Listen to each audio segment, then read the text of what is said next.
now. Just got to plug it in and or unplug it and plug it back in. Are we good now?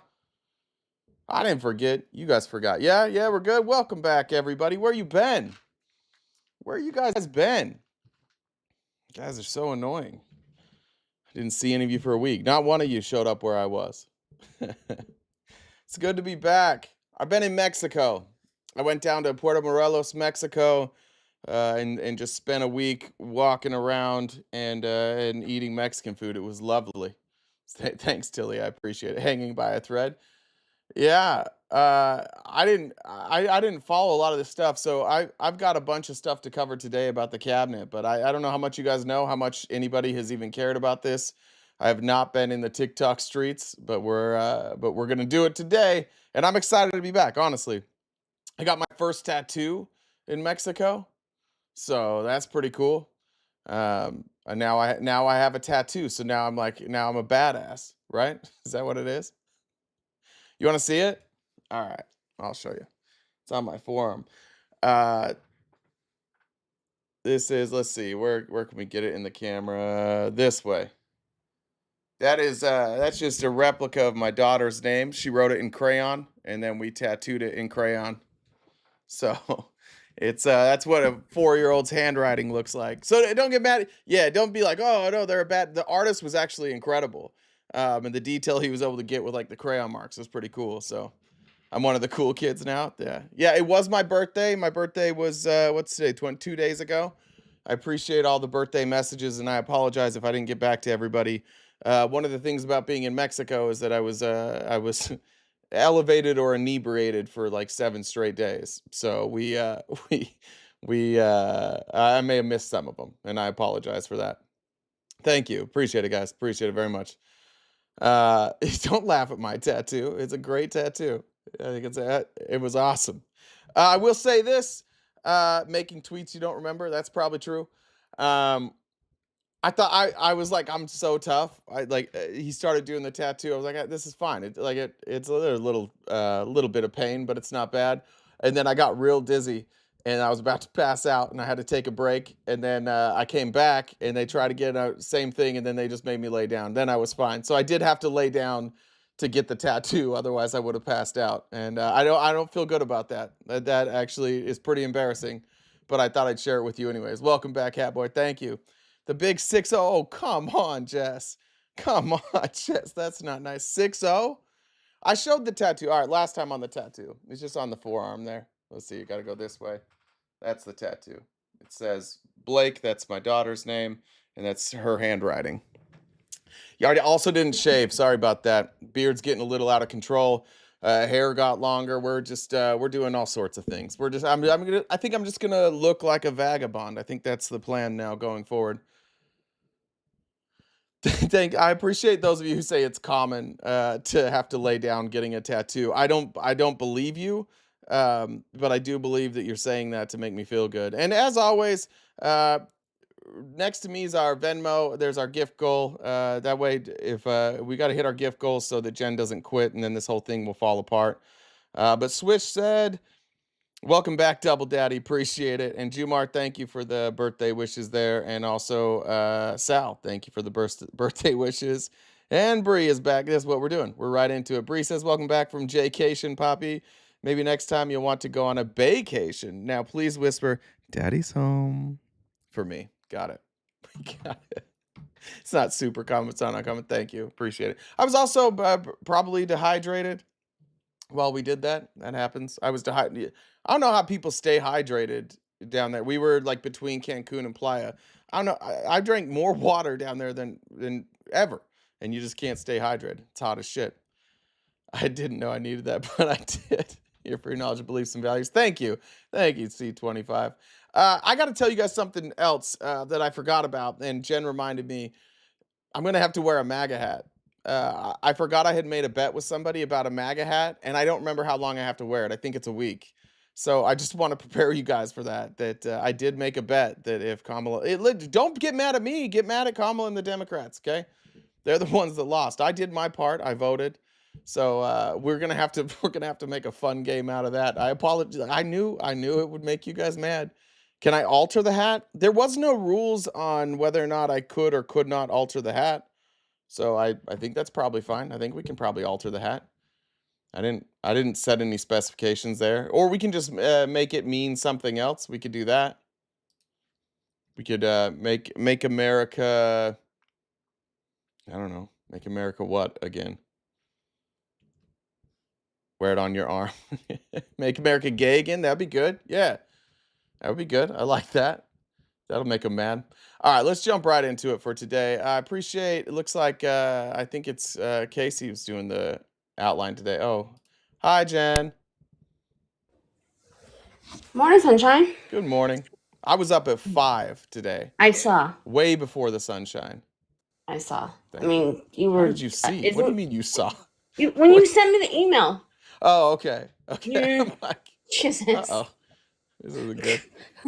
You have Discord up, and Yeah. then you've got the words are pretty much for your. I don't know if you want to move that down a little. Move what? The words that do you support? There, you Oh pretty much shit. can't see any of them.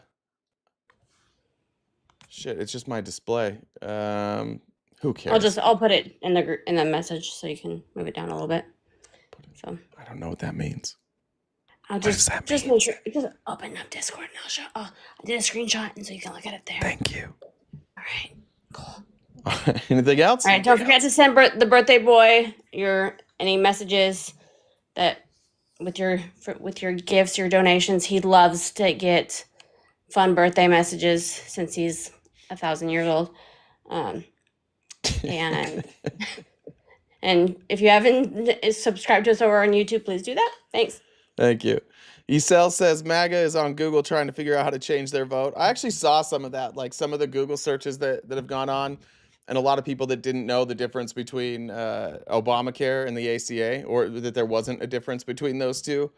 So that's kind of sad. But I I don't. I was in Mexico, and let me say this first, because I think some people are going to be surprised sometimes with my tone. I did a lot of reflecting, and I had a lot of good conversations. Googling what a tariff is. Thanks. Yeah, that's what they're doing.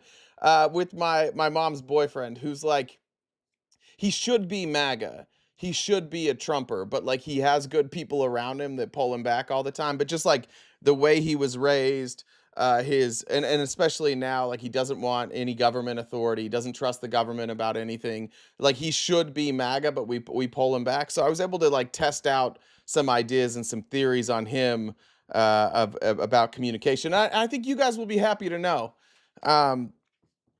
I don't intend on being like all the way nice or like super nice about MAGA. I just think that like the type of things that we message will be a little bit differently. So I think coming back, some of you who are like, oh no, Jay's going to be nice to MAGA, like maybe. And then I got back this morning, and the first thing I did was see the dumbest fucking video from older millennial ever. Well, actually, let's watch it, because I was making a TikTok about it, and I still may.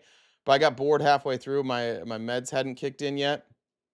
I don't know if you guys saw this, but I covered enough of it. Totally unqualified for the jobs they're being nominated for. And to that, I covered enough of it and made enough of the video that I probably still know the talking points. But let me move it over here.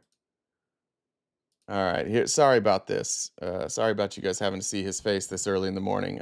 I know that's tough. You haven't blocked? That's not a bad idea. But he made this video. I don't know when, but he's just. What do you guys? Is he this dumb, or does he lie? That's what we're gonna figure out. Maybe it's Maybelline. Maybe it's lies. So there's all kinds of talk about how Trump's nominees are just totally unqualified for the jobs they're being nominated for. And to that, I just have to say, you obviously have no idea how unqualified and fucked up the appointees of prior presidents have been. Like, for example, everybody's saying that Tulsi Gabbard is totally unqualified to be the director of national intelligence. So this is the... We don't say she's unqualified. We say that we're concerned that she might be a Russian asset. And we only say that, look, we're not trying to spread conspiracy theories. Maybe she's not. I don't know if you guys remember like the Carlos Mencia getting in trouble for stealing jokes, and they started talking about like parallel thinking. Like maybe she's not a Russian asset, but she sure has parallel thinking. They sure seem to think the same things, and we're going to cover a lot of that today. But yeah, we're not saying she's not qualified. Untrustworthy is probably better. So there's all kinds of say, you obviously have no idea how unqualified and fucked up the appointees of prior presidents have been. Like, for example, everybody's saying that Tulsi Gabbard is totally unqualified to be the director of national intelligence. So this is the current director of national intelligence. Hi. Her name is Avril Haines. Hi, Avril. And I cannot tell you. Raise your hand if you knew who Avril Haines was before this morning. I didn't. But we'll get there.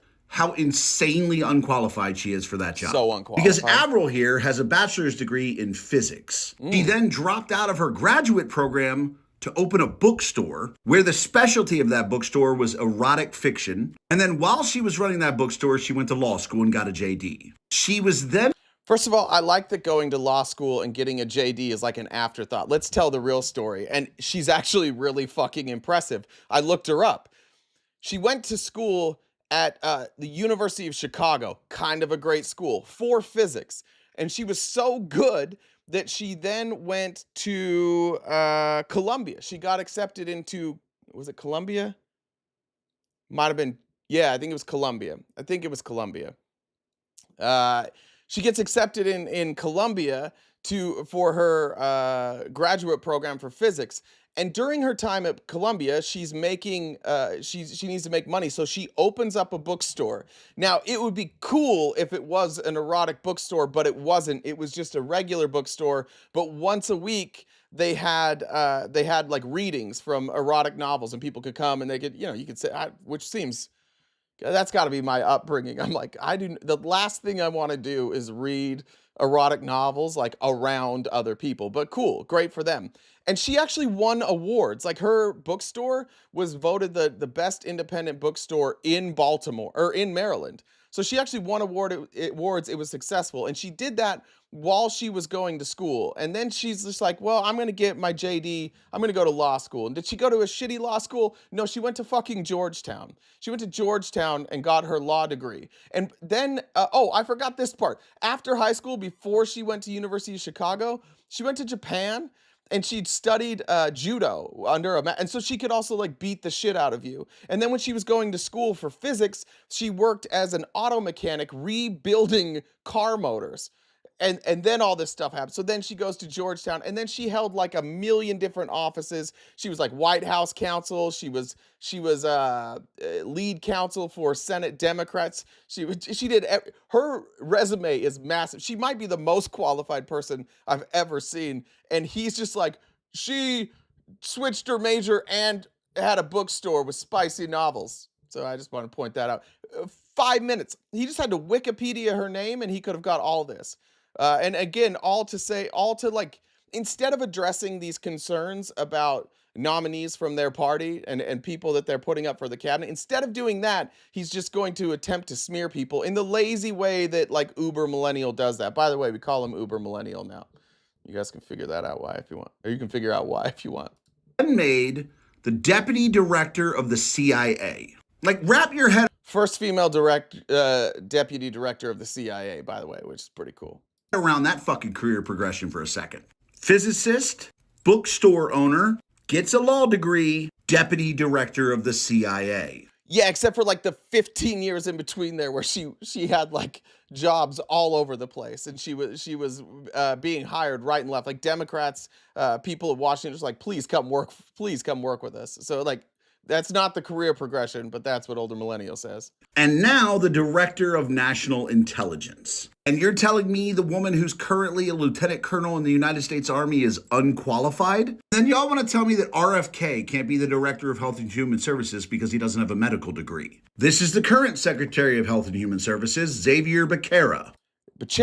I don't know if he's, I don't know. I think he's probably barely literate, but Becerra. You just got to say names right. It's not that hard. He also does not have a medical degree. He is a lawyer. This was Obama's. A lawyer who, by the way, went to Stanford for both his undergrad and his grad work, and then he was attorney general, and then he was either a congressman or a senator. He's a congressman. I know he wasn't a senator, and then he was a congressman. See how he just leaves it out? He's like, that was a lawyer. Yeah, and as attorney general and HHS, like that's a good not lateral move, but like that prepares you for HHS. Nobody's saying that RFK can't be the head of HHS because he's not a doctor. We're saying it because he's a fucking idiot, and he believes in everything but science. As Director of Health and Human Services, her name is Sylvia Burwell. She has an art degree. That was my favorite part. Do you guys remember Thomas Massey? He spoke. He was grilling John Kerry at a Senate hearing, or is he a senator? A congressional hearing. And he was confused by John Kerry because John Kerry's like, I have a political science degree. And he's like, no, you have an arts degree. And he's like, yeah, like political science is a Bachelor of Arts. And Massey's like, how do you get an arts degree in a science? That's what he just did here. It was a political science degree. It was not an art degree. But again, like 4 seconds of work from this guy, just 4 seconds of work. It's a Bachelor of Arts in political science. This was Obama's Director of Health and Human Services. Her name is Sylvia Burwell. She has an art degree. Here was Bill Clinton's. By the way, he has a graduate degree, and you want to know how many credits it was? 2. He has a 2-credit arts degree or graduate degree that he loves to brag about. Pick Donna Shalala. When she got the job, she was a professor of political science. She was also the president of the University of Miami. She was also, I believe, like I don't know if it's chancellor at Columbia. She held professor jobs at NYU, at Columbia. Like, this is a very accomplished person. But at the time, yes, she was working as an associate professor and sat on the boards of like 20 other, not universities, but like think tanks. So when you guys tell me that RFK isn't qualified because he doesn't have a medical degree, we don't. I just want to point out the last 3 have been a professor of political science, a woman with an art degree, a woman with an art degree. That's even worse. You know what's worse than a man with an art degree? A fucking woman with an art degree. She's always drawing shit. She always wants to go to art classes. She's always pointing out pieces of artwork that she really likes. It's so annoying. A lawyer. So fuck all the way off with that shit. Oh. And guys, look, I could do this with every single cabinet pick. Yeah, I could. We all could. We all could lie with every single cabinet pick. I could do this with everyone. I could give you a brief history of their work and leave out all the important parts to make you feel like these were all shitty choices. We could all do that. It is not that hard to lie. The only thing is like, in order to be respected on the right, not only do you have to lie, you got to grow that beard out. You got to, face has to expand, which generally, and I'm not making any assumptions, sometimes your face expands when you get a little more weight. Sometimes it expands and turns bright red when you're on gender affirming care. Things like testosterone replacement treatment. Sometimes that happens, but he wouldn't, because he doesn't like gender affirming care. Alcohol can make you red. I've heard. Yeah, it has been. I've heard that. I could do it with every secretary of whatever you want it to be. None of the people who have been picked for these positions has been qualified. You know what? Also, none of them have been accused of rape. That's another one. They also, none of them have. In fact, they're in the history of appointments, I don't think anybody's appointment has been accused of rape. But Trump has 4. It's just like his whole, like, how many is that as his cabinet? Like 1/5 of his cabinet. That's another thing that hasn't happened. Because there is no actual qualifications for these jobs. That's true. Like, they're really just advisors to the president. True. And generally, presidents want to surround themselves with loyal people that they trust. Uh-oh. So kindly shut the fuck up about people not being qualified. The president gets to pick them. If he thinks they're qualified, they're qualified. And if that wasn't how it works, you'd have to explain to me why a physicist who opened a bookstore used to run the CIA. because she was a physicist who owned a bookstore, who got her law degree, and then went on and to be one of the most like high profile lawyers, and then worked for the CIA and worked as House counsel. Because it does sound stupid if you're like, how did somebody with a physics degree who opened a bookstore run the CIA? It was because of all the shit you left out. And is now the director of national intelligence. That's how. But So there's I all did kinds want of to point out that what he said here was pretty telling, and it's telling by most Republicans. The thing they seem to care about more than fucking anything is loyalty to Donald Trump. And I was thrilled. Jen sent me this right before we started, and I hadn't seen it. But I want to talk We have about some huge loyalty breaking to news right Donald now. Trump, and I want to talk specifically about the guy they just mentioned, RFK. This is new. Now, I have not confirmed this. Let me say this before I play it. I haven't confirmed this. I've seen. I believe it because there's an apology. But and it sounds a little bit not like RFK, like a younger version, but I think it's just a bad audio because he has issued an apology. But I don't know if you guys have heard this. Tell me if this sounds loyal to you. We have some huge breaking news right now. The Peter Hegseth Secretary of Defense nomination hangs in major limbo this morning, as according to Vanity Fair, Donald Trump's team is compiling a replacement candidate list quietly because they do not believe that Hegseth had been trustworthy Shit, with that's them. not the right one. Why is that? That's not the right one. The Hegseth thing's important too. Okay. Oh, by the way, this was from I don't remember. Sorry, I don't remember the TikTok name. Jay and We have Bobo a sitting major in a new tree. unearthed Thank you for sending video this to where Jen. Here it is. Hopefully it's right. RFK Jr., Donald Trump's nominee to be the next Secretary of Health and Human Services, is bashing both Donald Trump and his supporters. I need you to listen to this. You know, one of the things that Is it an AI clip? Going back, where's going back? I saw that. Like, is it AI? Did Aaron Parnas put up an AI? Like I said, I didn't check it. Is it AI? Yeah, no. All right. Well, we're gonna play it, and if it is, I apologize in advance. I got this 3 minute. Yeah, it sounds like AI to me too. That's what I thought when I first read it and or heard it. I agree with you. It sounds like AI to me. that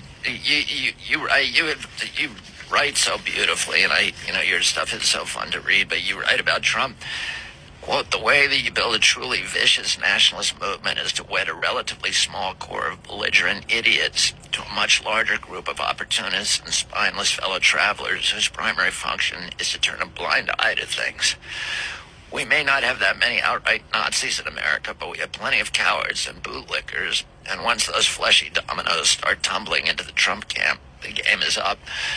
When you talk about fleshy dominoes, Chris Christie. So, folks, that's RFK Jr. literally comparing Trump supporters, and now RFK Jr.'s, I guess, his own supporters, to bootlickers, to flesh-eating dominoes, to... Is he saying flesh-eating dominoes or fleshy dominoes? Either way, he seems to worry about things that eat skin. Yeah, listen, I agree. It sounds iffy, but here's this part. belligerent idiots. RFK Jr. issued a statement saying that he apologized for making these remarks, but I think everyone needs to see them, especially the MAGA senators who are about to potentially confirm him to be Trump's cabinet pick. Comment below your thoughts, spread the word, and follow along for all the news you need to know about. Yeah, so that's Aaron Parnas. He's usually pretty careful about this. If you Google the audio, it's been retweeted to a bunch of people. And then I believe he apologized. I'm looking for the apology now. Kennedy has since apologized for her comments in a statement to CNN. Like many Americans, I allowed myself to believe the mainstream media's distorted, dystopian portrait of President Trump. I no longer hold this belief and now regret having made those statements. So I think it was a few years ago. Maybe that's why his voice sounded a little bit better. Somebody said it was from his podcast. That could be true. But I think that if I were MAGA, do we have any MAGA here? Or do we got the MAGA folks here yet? Are you guys here? What? I don't know what you guys want to be called at this point. Do you want to be called MAGA? Do you want to just be called conservatives, Republicans? I'm not sure. If you got MSNBC ran it yesterday, I wonder. I think some MAGA are concerned, but if I was MAGA, I would be concerned about this cabinet. I would be concerned about the loyalty to Donald Trump from this cabinet. I think that there's a lot of evidence that that RFK, that Elon Musk, that Tulsi Gabbard are blowing smoke up Trump's ass. I got a hair on my nose. Sorry. One of my dog hairs. I'm not 100% sure that they're being honest. I don't know how you guys feel about that. For the MAG, if there is MAGA here in the chat, let me know. What do you guys think? Not enough room for those egos. And I've been thinking a lot about this, like how to. You do love his cabinet picks. All right, well. And by the way, the box is open. Anybody who wants to talk about his cabinet picks, you're welcome in the box. But I'm going to cover some of that stuff today. I would be concerned if I were you guys. But let's cover some other stories first. Our favorite, and I'm gonna do some things that maybe you guys like. MAGA. We're gonna talk about the how about that ad right there? We're gonna talk about the state of Florida. Florida has a state-run insurance. It's called Citizens Insurance, and it now has the worst rate of paying Floridian claims of any other provider. Now interestingly enough, Florida is like, we're doing socialism. This is cool. Says Florida State's insurance, a state-run insurer paid homeowner claims less often than any other insurer in the state last year, with over half of claimants receiving nothing. More than half receiving nothing. Nearly 17,000 claims, or 50.4%, filed with Citizens Property Insurance were either denied or didn't meet the policyholder deductible. That's more often than State Farm or Allstate, whose Florida subsidiaries had the highest rate of closing claims without payment among private insurers at about 46%.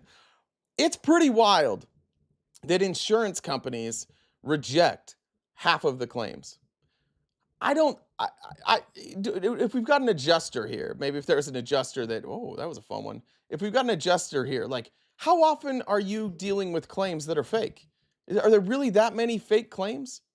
Like, people are going through all that effort to put up fake claims? No companies want to cover you in Florida. Yeah, I'm a Floridian insurance agent. Oh, God bless you. Good luck. Good luck to you. I bet they don't reject half the payments being made. I bet that's a good point, Anna. I bet those payments come in nice. I don't know. Thanks, Jen. Appreciate that. I don't know why you sent me that, but it seems like it's valuable. Whatever the link was you just sent me there. For them to be at the very top of the range is unforgivable, said Martin Weiss. That's who polls these rankings. This is why I think a thorough investigation is urgently needed. Over the last 5 years, citizens' rate of closing claims without making payment has ranged from 40 to 50%.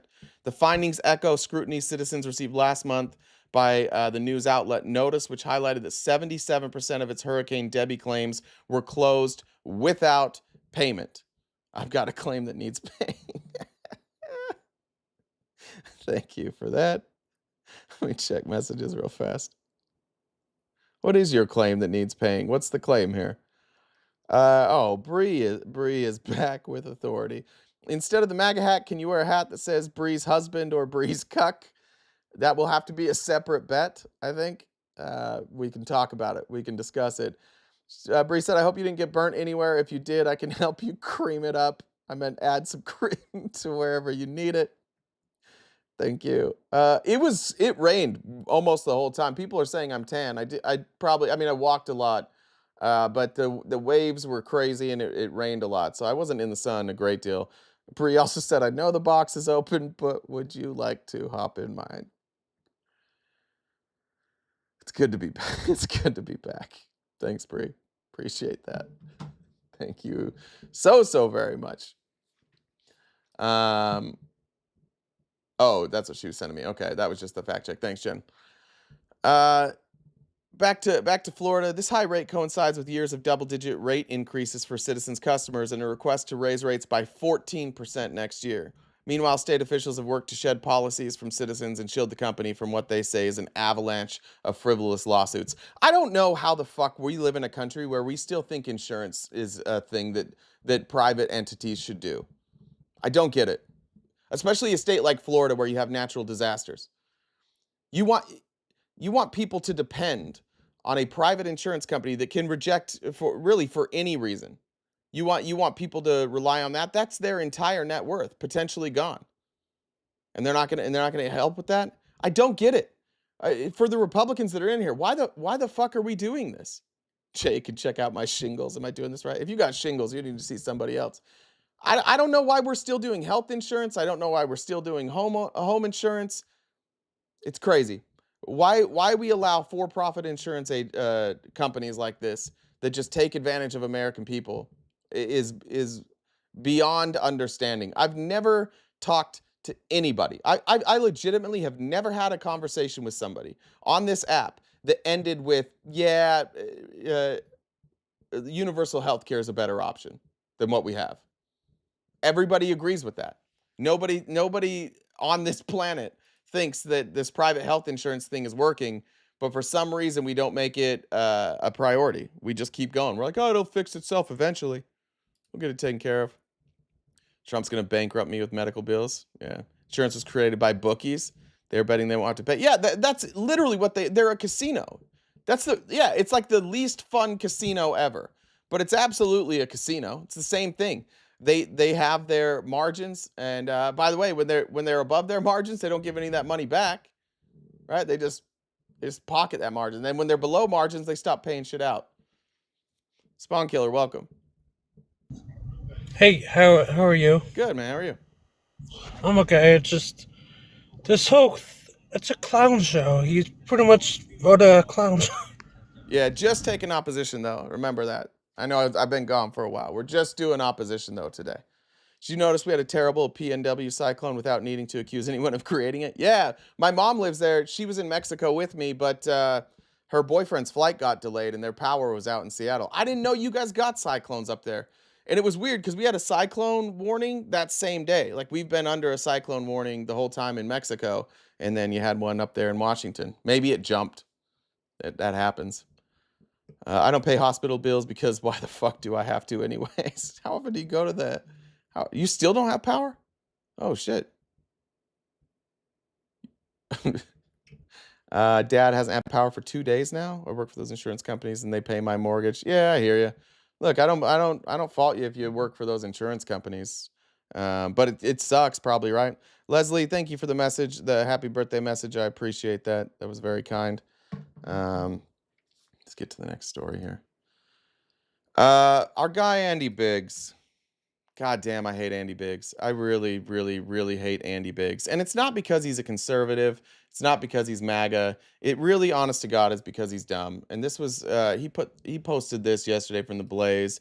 I don't even know. Like him and Mike Lee have introduced legislation protecting knife owners. We got to protect knife owners in this country. Let me just get you this. The legislation details that so long as the possession of a knife is legal in the states, an individual travels to and from, and so long as the knife is secured based on the COPA requirements, a knife owner can't be arrested for simply traveling across state lines. The government must, this is Andy Biggs, the government must not discourage interstate travel and commerce by subjecting law-abiding knife owners to the fear of prosecution under the myriad patchwork of state and local knife laws. Yet, what the fuck happened to state rights? Andy Biggs, we don't do no state rights. State rights for abortion, absolutely. We got to do states' rights for abortion, but states' rights for knives, we can't have that. That's overreach. That's just too much. We can control women's bodies, but not knives. This is a real thing he's doing. Thank you, Mikey. Why are we worried about knives right now? Thank you. It's because he gets paid by big. I don't imagine the knife industry is like a big industry. But this is just what is driving me nuts about some of these MAGA Congress people. There are people from the Republican Party who believe what they believe. They believe in Donald Trump. They like Donald Trump. They're going to support Donald Trump. And they don't waste their time with shit like this. This is just all virtue signaling bullshit. This is like just going out to the American people like, we got your back. We're protecting your right to bear knives. Is that a federally protected right, by the way? That's arms too? I guess everything's just arms. They just don't tell us, they don't care, they scream it. In 86, Congress enacted the Firearm Owner Protection Act, which protected law-abiding gun owners from the patchwork of local and state laws. That's the fourth time they've said patchwork. That's too many times saying patchwork. Although FOPA was already passed, knife owners have not yet experienced the same protections. So yeah, this is what Republicans are busy taking care of right now. This is what Mike Lee and Andy Biggs are doing. But it just, if there's Republicans here, what are we doing, folks? I thought you guys were states' rights. Can we get, you won. Congratulations. You get Trump for 4 years. Congratulations. I'm not happy, but I could, if I like you, I'm happy for you. Can we fucking do something? Can we just do something? And can we recognize that you guys got to stop putting up the dumb folks? I just saw this story before I came on. Where did it go? Let's see. Um, Here we go. Dogecoin, the Dogecoin committee, chaired by Elon and Vivek. Now the Congress is going to create a new committee for Marjorie Taylor Greene to chair. She announced that she will chair a new oversight subcommittee in the next Congress that will work with the newly formed Department of Government Efficiency, which again, it's Doge. We're doing okay, so for anybody who doesn't know crypto or doesn't follow crypto, and I'm sorry you guys hate when I talk about crypto, but I'm going to do it anyways. One of the ways that the way that you pump and dump crypto is you get somebody famous to just mention your coin. And then a bunch of people buy that coin, it pumps, and then you sell it and it dumps. This is a pump and dump scheme using the federal government. We're naming this, it's not even a real, like, it's not a real department, but we're naming it after Dogecoin. It's legitimately a pump and dump scheme, just right in front of us. And you know who owns the most Doge? Elon. Elon owns a lot of Dogecoin. He's been pumping and dumping for years. James Comer intends to establish a new subcommittee on delivering on government efficiency for the 119th Congress. Comer and Green, a staunch supporter of Trump, recently had a meeting with Ramaswamy and his team to discuss the new subcommittee. I'm excited to chair this new subcommittee. Here's the other. So this is again about efficiency. This is why you don't put up Marjorie Taylor Greene, though. Tell me if she gives a flying fuck about efficiency with this comment. I'm excited to chair this new subcommittee designed to work hand in hand with President Trump, Elon Musk, Vivek Ramaswamy, and the entire Doge team. Our subcommittee's work will expose people who need to be fired. The bureaucrats who don't do their job, fail audits like in the Pentagon, and don't know where billions of dollars are going will be getting a pink slip. Cool. Congress has oversight over the Pentagon. You gotta go, Marge. Marge, you have to go.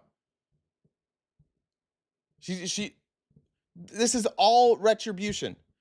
This is the problem with, if you can tell us that Trump like ran on retribution and he didn't mean it, fine. If he doesn't, as president, if he decides that he's not going to go out there and be vindictive, fine. That would be great. I hope that you guys are right about that. But stop putting up Marge. Don't do that. None of you, not a single Republican on earth wants Marjorie Taylor Greene speaking for the Republican Party. None of you do. She represents the dumbest among you, and I don't think any of you are very proud of Marge. I'd imagine if the MAGA are still here, raise your hand if you're MAGA and you're proud of Marge, because I don't think you are. They're not going to get shit done. They're going to fire every competent person. Well, they can't. That's the other thing. They can't even fire people. Like it's just like an influence group. It's essentially taking an outside influence group and putting them squarely in the vicinity of the government. Bree says, forget Doge. How can I get you to scheme? Forget Doge. How can I get you to scheme to pump and dump in me? I don't know. Welcome back. It's so good to be back. You have an aunt that's proud of Marjorie Taylor Greene? I wouldn't be proud of my aunt if I were you. Sorry, these are loading slowly. Terry says, welcome back. You were missed. Thank you, Terry. I missed you guys too. I really did miss you guys. To be honest, I did miss this. I miss talking with you guys every day. So it's nice to be back. Cameron says, I'm against pump and dump schemes, but you could pump and dump me anytime, Dubby Daddy. Thank you. You and Bree seem to be sharing a brain. Toby says, you can pump and dump in me. Okay. Awesome, guys. Awesome. Yeah, all of you are going, if there's a hell, you're going to find it. You'll be there. All right, I'll continue. Well, pump and dump was an easy one. Yeah, that's true. It was an easy one. It was a little bit low-hanging fruit there this morning. A little bit. All right. let's get rid of that one. I want to show you guys this. I saw that Trump had made his way on back onto the Forbes richest people in the world or in America list.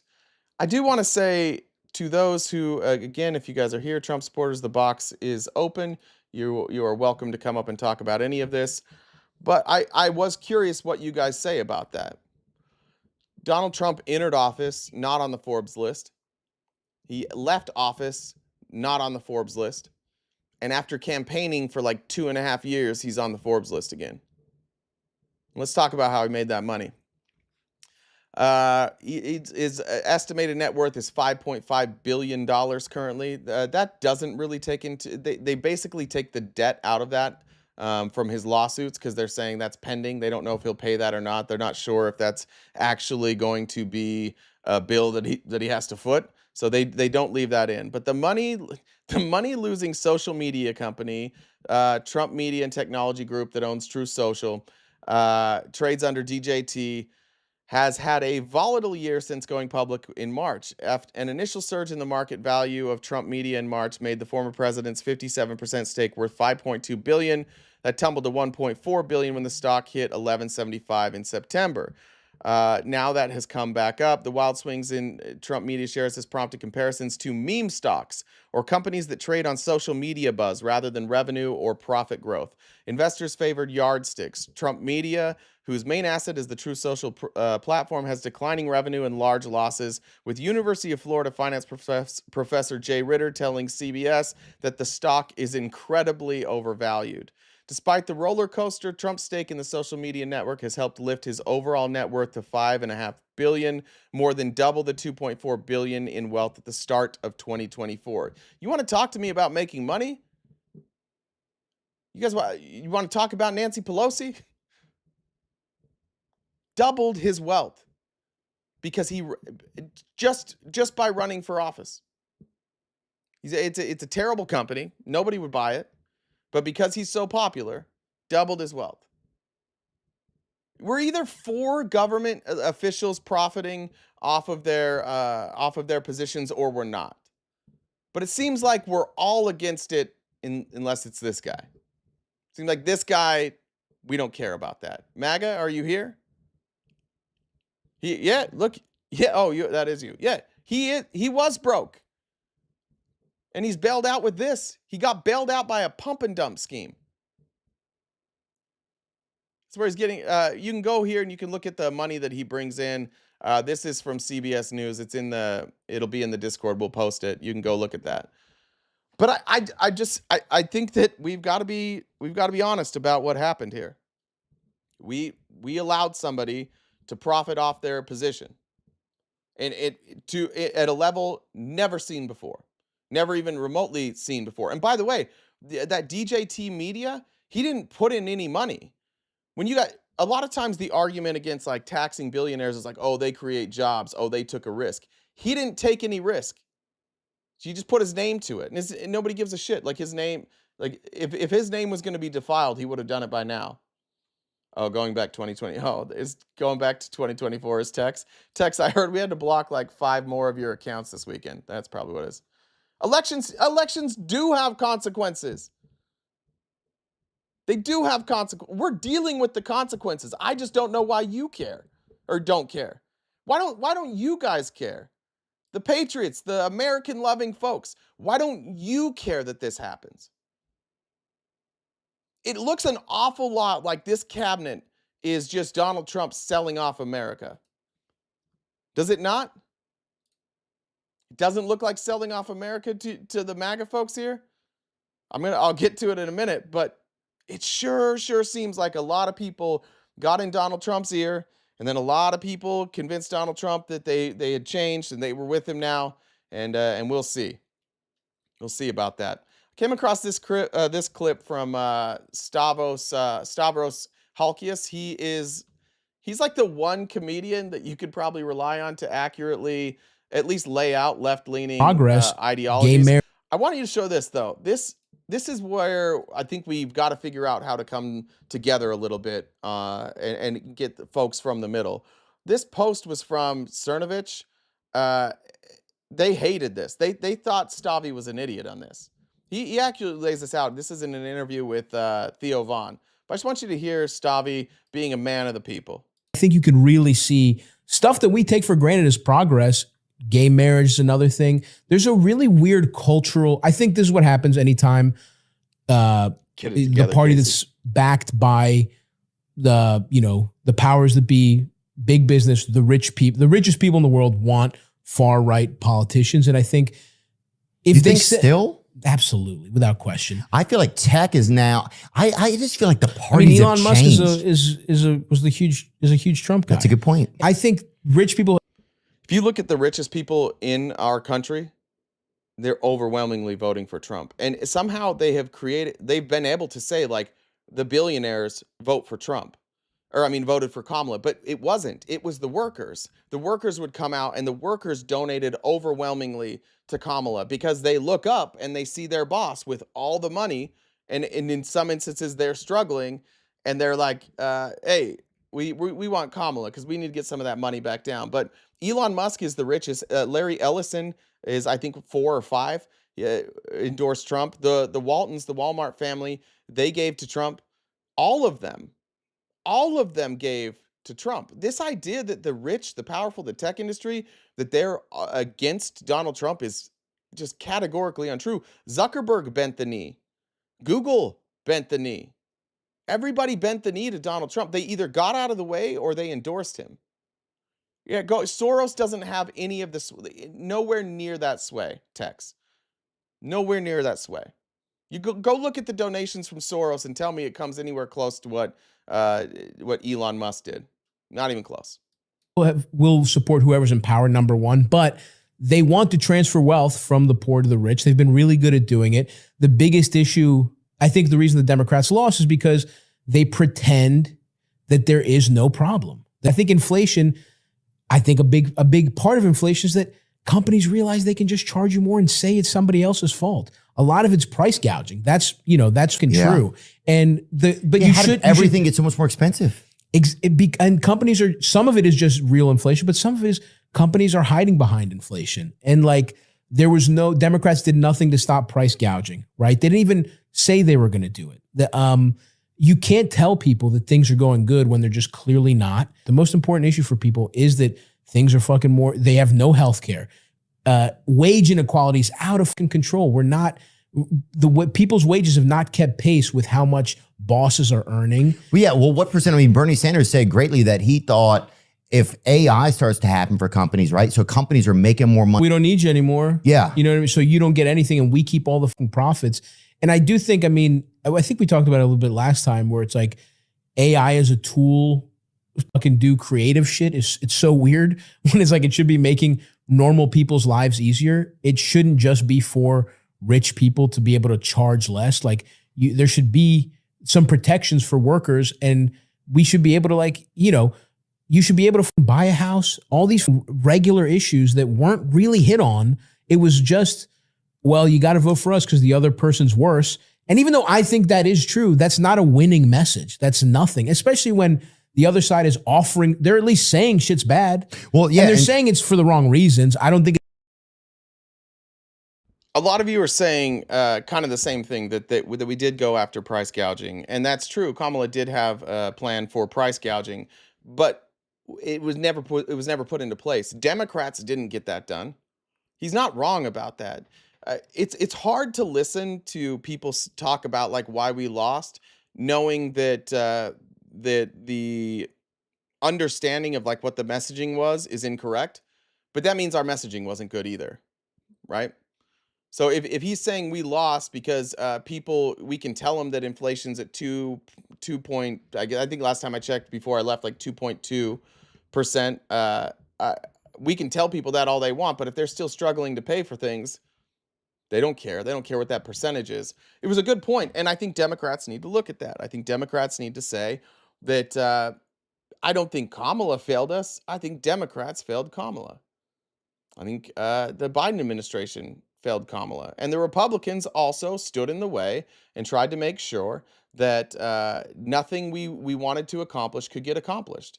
But again, the messaging is wrong. And you guys, some of you can disagree with that. I appreciate that. I appreciate anybody who disagrees. And Frank, if you are on the left and you don't agree with some of the stuff I say, I am open to those conversations as well. I just don't. I just want people taking the or a different side than me that are in the box. But if you do disagree with me, I'm happy to have you up here. I'm just saying, I spent I spent a week during my downtime listening to people talk about the election. I talked to people who weren't politically active in the last 8 days, and I can tell you that whether we like it or not, that's why we lost, and that needs to be addressed. And there's one other huge piece though that I do think unfairly is being left out by people in politics, the people who like commentate on politics. The other part that we need to remember is that people acknowledge their reality and they blame the person in power, no matter what. We saw this throughout the world, everywhere across the world. The party in power, post COVID, after COVID and after all this inflation, they all lost power throughout the entire world, right? So we had an uphill battle. However, we failed. We definitely failed on the messaging because I think that I'll just say this. I think the messaging going forward benefits us because now they're in power, right? Now they have to eat it. And now they have to explain what the fuck's going on. And I don't think they can explain what's going on. I don't think any of them can explain why the economy is probably going to stagnate a little bit. We have record low numbers right now. The idea that Donald Trump's numbers, his unemployment numbers, inflation numbers, wage growth numbers, the idea that he's going to beat those numbers is borderline impossible. In fact, if he beat the inflation numbers, that could cause a problem for our economy, cause a real problem. Elon Musk told us to brace for economic hardship. The people will remember that. It's our job this time to make sure that instead of just saying like, oh, you're feeling shitty, yeah, come along, vote for the Dems, make sure that when they come along, that they understand what they're coming along for. Make sure that the people have the understanding of like what we can accomplish, the things that need to be fixed. Because my biggest fear right now if I was a Republican is you guys won and you spent 4 years defending Donald Trump and we spent 4 years hammering Donald Trump. And now we're here, and I don't think anybody in your party knows what the fuck's about to happen. I think you're just like us. I don't think any of you know what he's about to do. I think you're just as surprised as we are. And it's tough. It doesn't look good. Some of these picks are not good picks. And if we're just being honest, every administration has bad picks. Historically bad here. And historically bad because these people need the trust of the American people, and these people some of them do not deserve the trust of the American people based on their past actions. Gabriel says, how much to watch you pump and dump in them, Daddy J? I don't know. I haven't figured out my voyeur prices yet, but it's good to know we don't kink shame here. We got a voyeur. That's terrific. Jesus Christ, and now we got more Bree. Bree says, speaking of defile, would you like to defile me? And you're going to hell with me. Thank you. Bree again says, you want to come together? Say less. Say less. Let's do that. Let them bend the knee to him, and I'll bend the knee to you, and then let you bend me. Thanks. Thank you. That's nice. Thank you. Let me add this up real quick. Oh boy, we're back. We are back. It feels like Bree saved all those up, but they're fresh. Those aren't old. There we go. It's not nice. God, decorum. Yeah, we don't do decorum around here. Be more like Bree, make art to be. Don't do that. You guys can just say normal things. All right, let's do. I did that one. Want to show this video. This was terrifying. I'm sure you guys have seen this. Maybe it was older. I thought it came out today though. Let me see when this was tweeted out. Yeah, on the 20th. This is Donald Trump in his God damn, we got to get some lighting in Mar-a-Lago. That's the main thing. That's what Carrie Lake needs to do. Now that she lost her election again, Carrie Lake should be like Secretary of Ring Light, and she should just be in charge of making Donald Trump look like he isn't a piece of metal that sat out in the rain for 4 years. Because that lighting's tough. But this is what we heard this morning, and I apologize. We're going to some more serious stuff. Trigger warning, especially for those of our trans friends. Chemical, physical, and emotional mutilation of our youth. Sorry, I didn't. Here's my plan to stop the chemical, physical, and emotional mutilation of our youth. On day one, I will revoke Joe Biden's cruel policies on so-called gender-affirming care. Ridiculous. Painted face, comb over, girdle, diaper, lifts in his shoes, gender-affirming care. This up here. This is called gender-affirming care. I don't know what's cruel about that. And I will say what's cruel about what they're going to propose, though. A process that includes giving kids puberty blockers, mutating their physical appearance, and ultimately performing surgery on minor children. Can you believe this? I will sign it. He read that. He read it. Can you believe this? He read that. Yeah, we can believe all of that. It's A new executive order instructing every federal agency to cease all programs that promote the concept of sex and gender transition at any age. He's speaking like that because he can barely read. That's why. I will then ask not a good Congress reader. to permanently stop federal taxpayer dollars from being used to promote or pay for these procedures and pass a law prohibiting child sexual mutilation in all 50 states. It'll go. Are we ending? We're ending. What do you call that? The when they snip off the foreskin. Why can't I remember that? Why can't I remember that word? That's a crazy word to forget. What's the word I'm thinking of? How am I forgetting that word? Circumcision. Thank you. Jesus. Yeah, you guys had the same idea as me. Thank you. Circumcision. Are we ending that? I'm good with that. I actually like that. If they're ending circumcision, I'm cool with that. Go very quickly.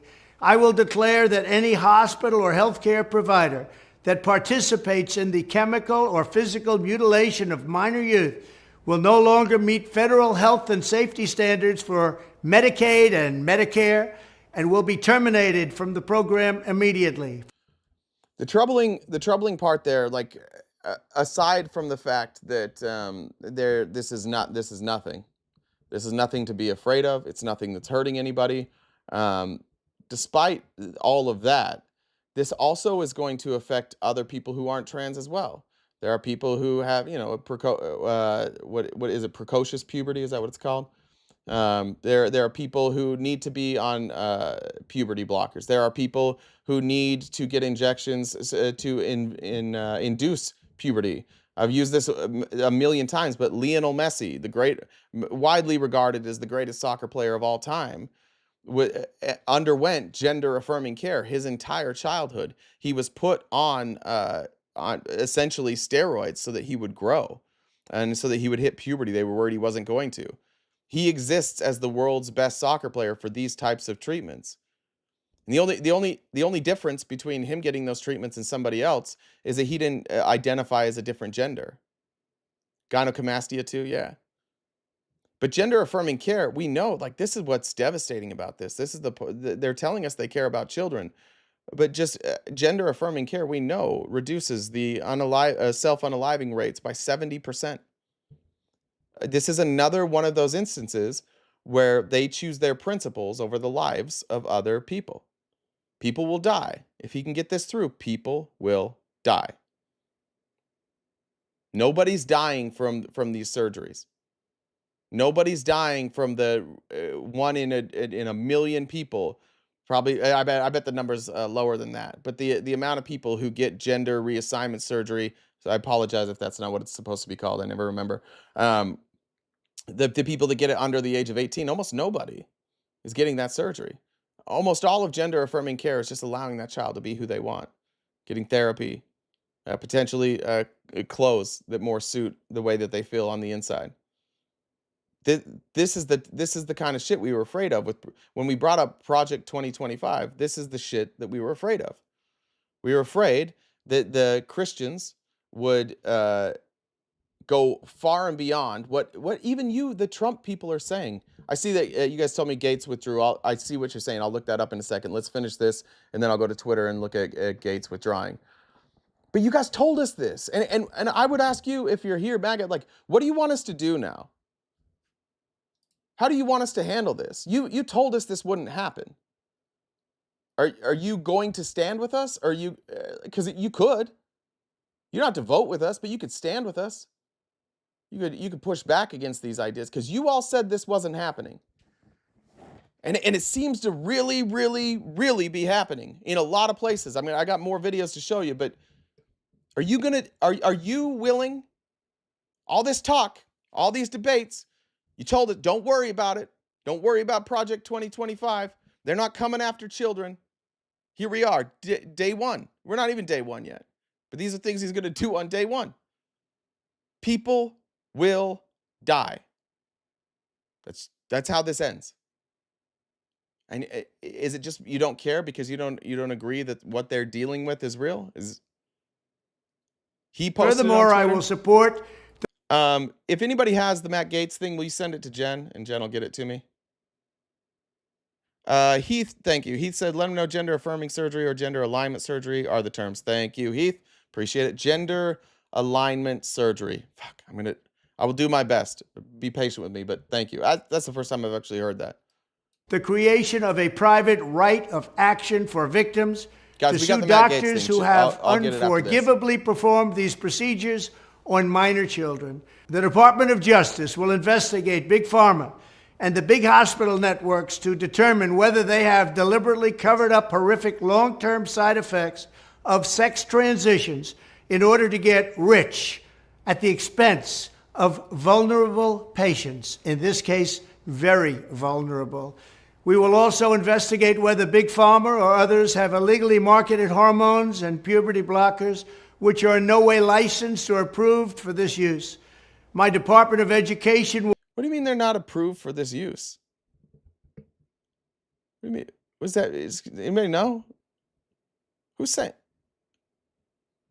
How are we using it then if it's not approved for that use? Will inform states and school Vulnerable. districts Yeah. that if any teacher or school official suggests to a child that they could be trapped in the wrong body, they will be faced with severe consequences, including potential civil rights violations for sex discrimination and the elimination of federal funding. How can you can't fucking this is what I don't get it. You can't sue somebody for discrimination when you're not discriminating against them. I don't even know who wrote this. It doesn't make any sense. None of this makes any sense. How could you sue somebody for discrimination for doing what they're asking you to do? I don't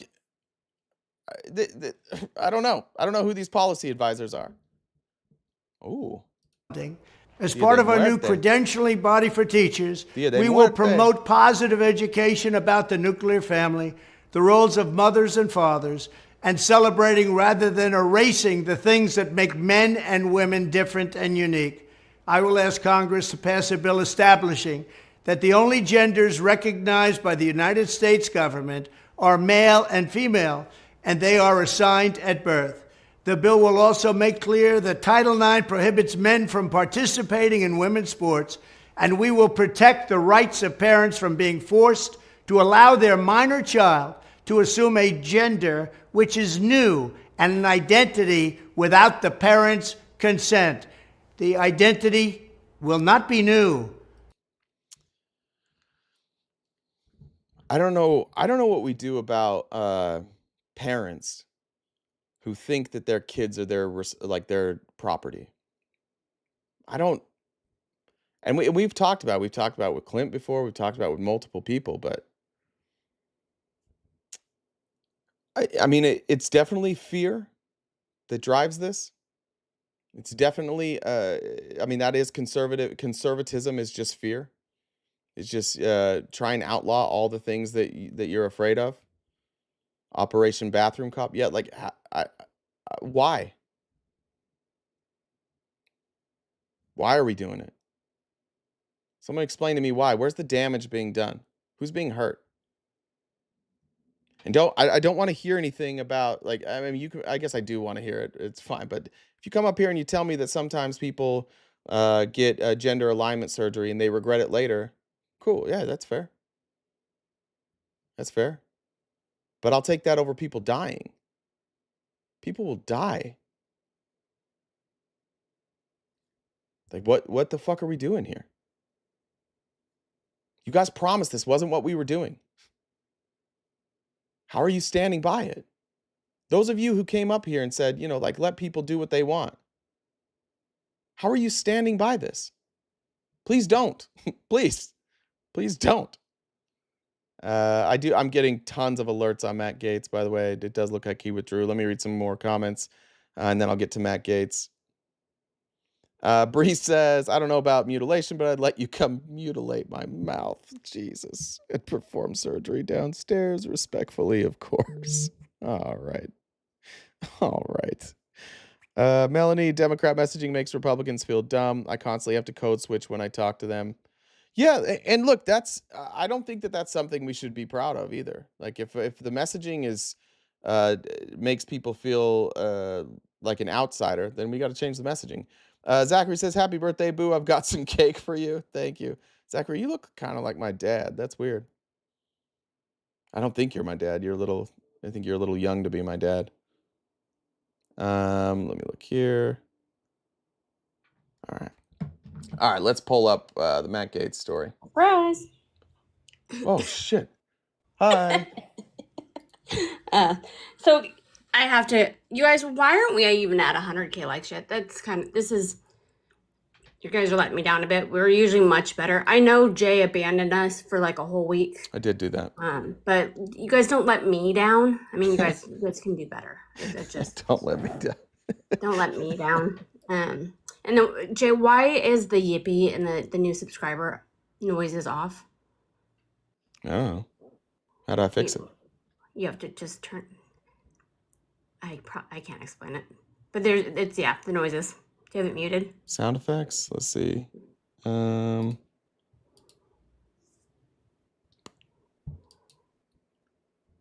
know. Yeah. We'll have to figure out. We may be yippee-less today. Sorry about that. Yeah. So, guys, can we get up to like 200K likes and shares? If we can get to like at least 400, that would be awesome. And if you guys, as you know, to keep this show going every day, got to hit the gift goal. So we've got what, 960 people in here. So everyone sent $1. We could blow this out in no time. So just if I said blow this out, I'd be done. I'd be no. That's my goal. Is I'm going to say all the inappropriate things so that it gives people ideas for their messages. Brilliant. Very smart. And then Tex, I've blocked so many of your accounts. This one's going to get blocked too. I'm just letting people play with you for a minute before I block you. So, bye. Okay. Bye. Sorry, I don't know if it's being choppy for you guys. It's choppy as hell for me. So it keeps freezing up. Let me check my internet connection. Is it choppy for you guys? I already blocked it. All right, it says connected. I don't know. Choppy for you, or are we good? Thanks for letting us play with text. All right, Matt Gaetz withdraws from general consideration. He says, I had excellent meetings with senators yesterday. I appreciate their thoughtful feedback. And sorry, I'm going to go to the main one. I appreciate their thoughtful feedback and the incredible support of so many. While the momentum was strong, it is clear that my confirmation was unfairly becoming a distraction to the critical work of the Trump-Vance transition. There is no time to waste on a needlessly protracted Washington scuffle. Thus, I'll be withdrawing my name from consideration to serve as Attorney General. Trump's DOJ must be in place and ready on day one. I remain fully committed to see that Donald J. Trump is the most successful president in history. I will forever be honored that President Trump nominated me to lead the Department of Justice, and I'm certain he will save America. Yeah, whatever. Maybe. Or maybe he did this so that he could get out of an ethics investigation. Here's what I think is going to happen. Here's the prediction. I think Matt Gaetz is going to get the Senate seat in Florida. That's what I think is going to happen. I think he will be appointed senator in Florida, unless somehow they appointed somebody and I didn't see it yet, because I thought it was going to be Lara Trump. But there's no way Matt Gaetz does this for these types of reasons. Matt Gaetz will always tell you, like, I'm doing this for such pure reasons. No, he resigned from Congress because if he didn't resign from Congress, he would the ethics committee was going to be able to publish what they knew. And then he ran for attorney general, and then it got hacked. The information was going to get out there. It was done to end the investigation. I agree with you, Vic. I agree with that wholeheartedly. Matt Gaetz is not a person who takes the high road. So I don't believe any of this, but I do believe he wasn't going to be confirmed. I do believe, and we should take, we should be happy that there are enough Republicans who were not going to confirm him that he wasn't going to be confirmed. He definitely was paying people for sex. He was definitely trafficking women. I can pull some of that. Maybe now is a good time to go over the Matt Gaetz stuff, actually. Let's see. This was the hacker. This came out. Harry tweeted this out the other day. I like posting Harry things just to make folks mad, but this is difficult to see. But this web of up here at the very top of the web, you'll see a picture of Matt Gaetz, and this is all the money going from Matt Gaetz to other people, specifically women. Who two of them have testified that they were paid for sex. And one of them also testified that their 17-year-old friend was also paid for sex with Matt Gaetz. Down there, this other picture in the middle is Joel Greenberg. But this was the FBI's like Venmo transaction web. Thanks, Midwest Liberal. So Matt Gaetz, whatever you want to say, he trafficked women. There's no question that Matt Gaetz trafficked women. There's some question on the 17-year-old. If we're going to be completely fair, I haven't seen the testimony yet from the 17-year-old. I've heard it, or not heard the testimony. I've heard what's alleged. I haven't seen it. I don't know if we ever will see it, but he is a sex trafficker. He paid women to cross state lines to have sex. So whatever you want to make of that. And I apologize. My screen is freezing like crazy. Is it freezing for you guys? Hopefully not as bad as it is on my end. It keeps freezing. Here's by the way, if you guys don't follow Liam Neeson on or I think it's Liam Neeson, that's what it is. He posted this. These are the PayPal and Venmo transactions from Matt Gaetz. You'll see the PayPal don't have a lot, but in Venmo, the notes were being my friend. The next one was, I don't know what that is. We know what that sign is.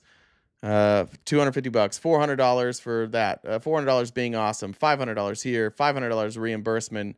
$300 smiley emoji. $300 for gift. $200 just because. $400 flight plus extra for you. Extra for you. I wonder what that is. $100 for Venmo. $150 for travel. He is a sex trafficker. The glitch is all over TikTok. Okay, thank you. He is a sex trafficker. Matt Gaetz is a sex trafficker. I don't know how many times we need to say it. Matt Gaetz is a sex trafficker. It just proves he's a sex trafficker. That's what it proves. Going back. What's up, Admir? What's up, buddy? How you been? Good, man. How are you? I don't hear you very well. Do you want to talk a little closer to your mic? Yeah. Can you hear me better now? Way better. Yeah, that's better. Okay. Thanks, dude. Hey, I just wanted to kind of come up here and kind of pick your brain. Yeah. Now, what you said is a very interested, and I've been saying this, and most of us on the conservative side have been saying the same thing. I think that was kind of Trump's, with Matt Gaetz, is to get the feeling on how everybody feels. Now, I think he's got a ace card as far as that nomination goes, because let's be frank, nobody likes Gaetz. We don't like him. Gaetz doesn't. We like don't Gaetz. like him. Yeah. But now to kind of go back to that whole trafficking and all that, I've been doing a little investigation on that as far as what I can. Now, there's been claims about the Venmo and all of this stuff, but nobody can provide it. Even the women can provide it.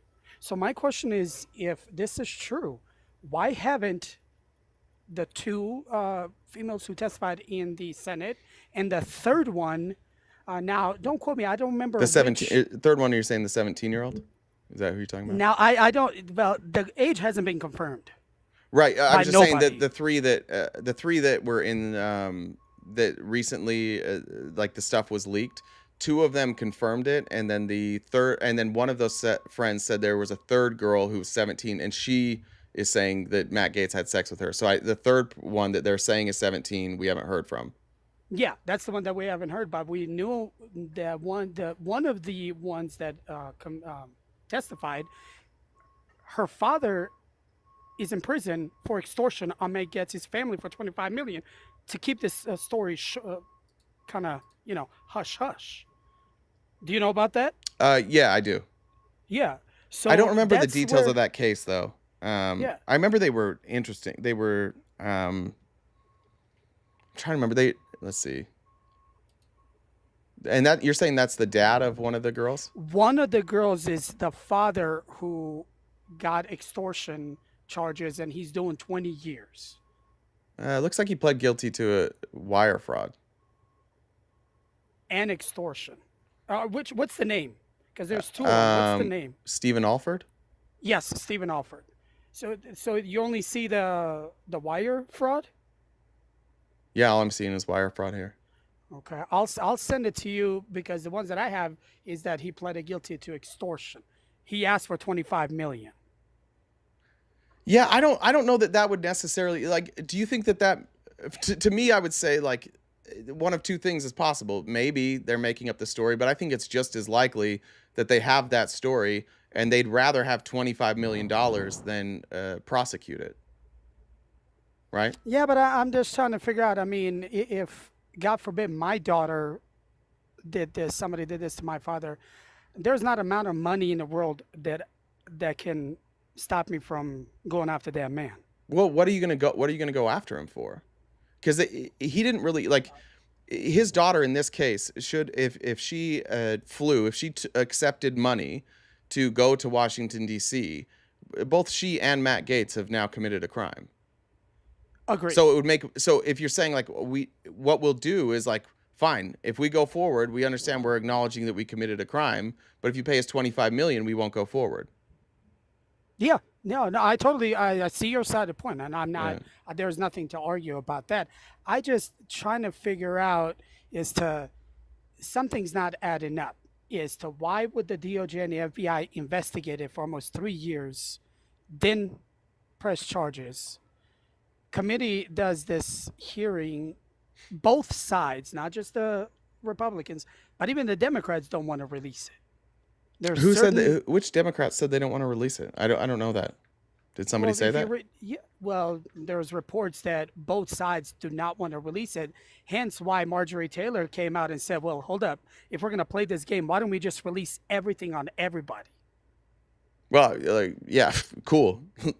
You know what I mean? I don't So think let's I don't release I think everything. there's a lot of Republicans that are like, hey, why don't you shut the fuck up, Marge? There is. Well, Like, yeah. yeah, you know what I mean? So it's listen, I want to read this report. That's why. Well, I'm we like, know a hold up, lot we of don't it like because of the- Joel Greenberg's. A lot of this stuff we have from Joel Greenberg's guilty plea, and Yeah, Joel 'cause what is he Greenberg doing, also 11 years? testified to this, and he's on that chart. Like, Joel Greenberg's the other person, so a lot of that money filtered through Joel Greenberg. Yeah. So Yeah, I mean, I think there's a lot. Here's what I think. I think the Department of Justice came down. If I had to guess, I think the Department of Justice came down to this, and he basically, what they had Matt Gaetz dead to rights on was paying women who consented, but they were both breaking the law. You have two consenting adults breaking the law. And I think the Justice Department's probably like, maybe this isn't something that rises to the level of the Justice Department, because it's not. Right? The Justice Department's not investigating somebody paying for sex. That's not their role. If it involved somebody that was 17, then maybe they're involved. But if you can't confirm that, if the 17-year-old, the girl who's 17, if she refuses to testify, or if the stories aren't matching up, they can refuse to prosecute for that reason. Refusing to prosecute doesn't mean there's no evidence, but it could mean that, like, you don't have enough evidence to secure a conviction. Yeah, I agree. And that's why I said I think Trump was just trying to kind of push this to see what the right would do and all that. And What do you mean listen, by that? Like, why would he do that? I think he's trying to get the Florida seat to replace Rubio. And this would be one You of think those Gaetz things, okay? is? Yeah. Yeah, I do too. Yeah. Yeah. But why would So, Trump? I'm asking why Trump went along with that. and that's one of the things that kind of threw me off is because knowing what he had to go through and what he's been going through, why would you just the optics? I'm not aligning with it. And to be frank with you, I don't think there's few people on the right that are like, oh yeah, let's pick Gaetz.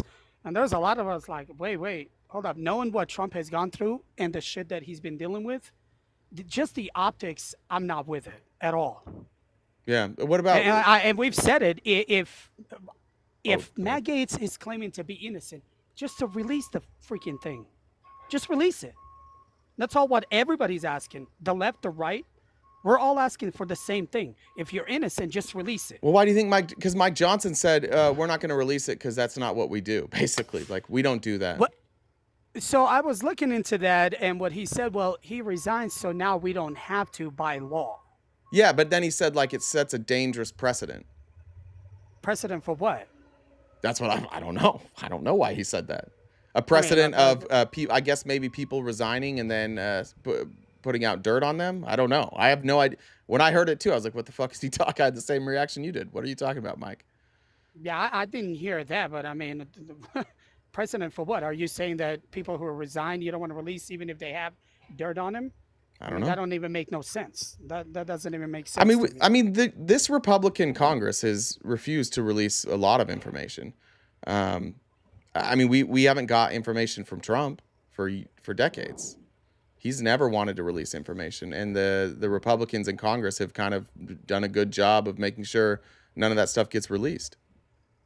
Yeah, but I mean, what on Trump on what?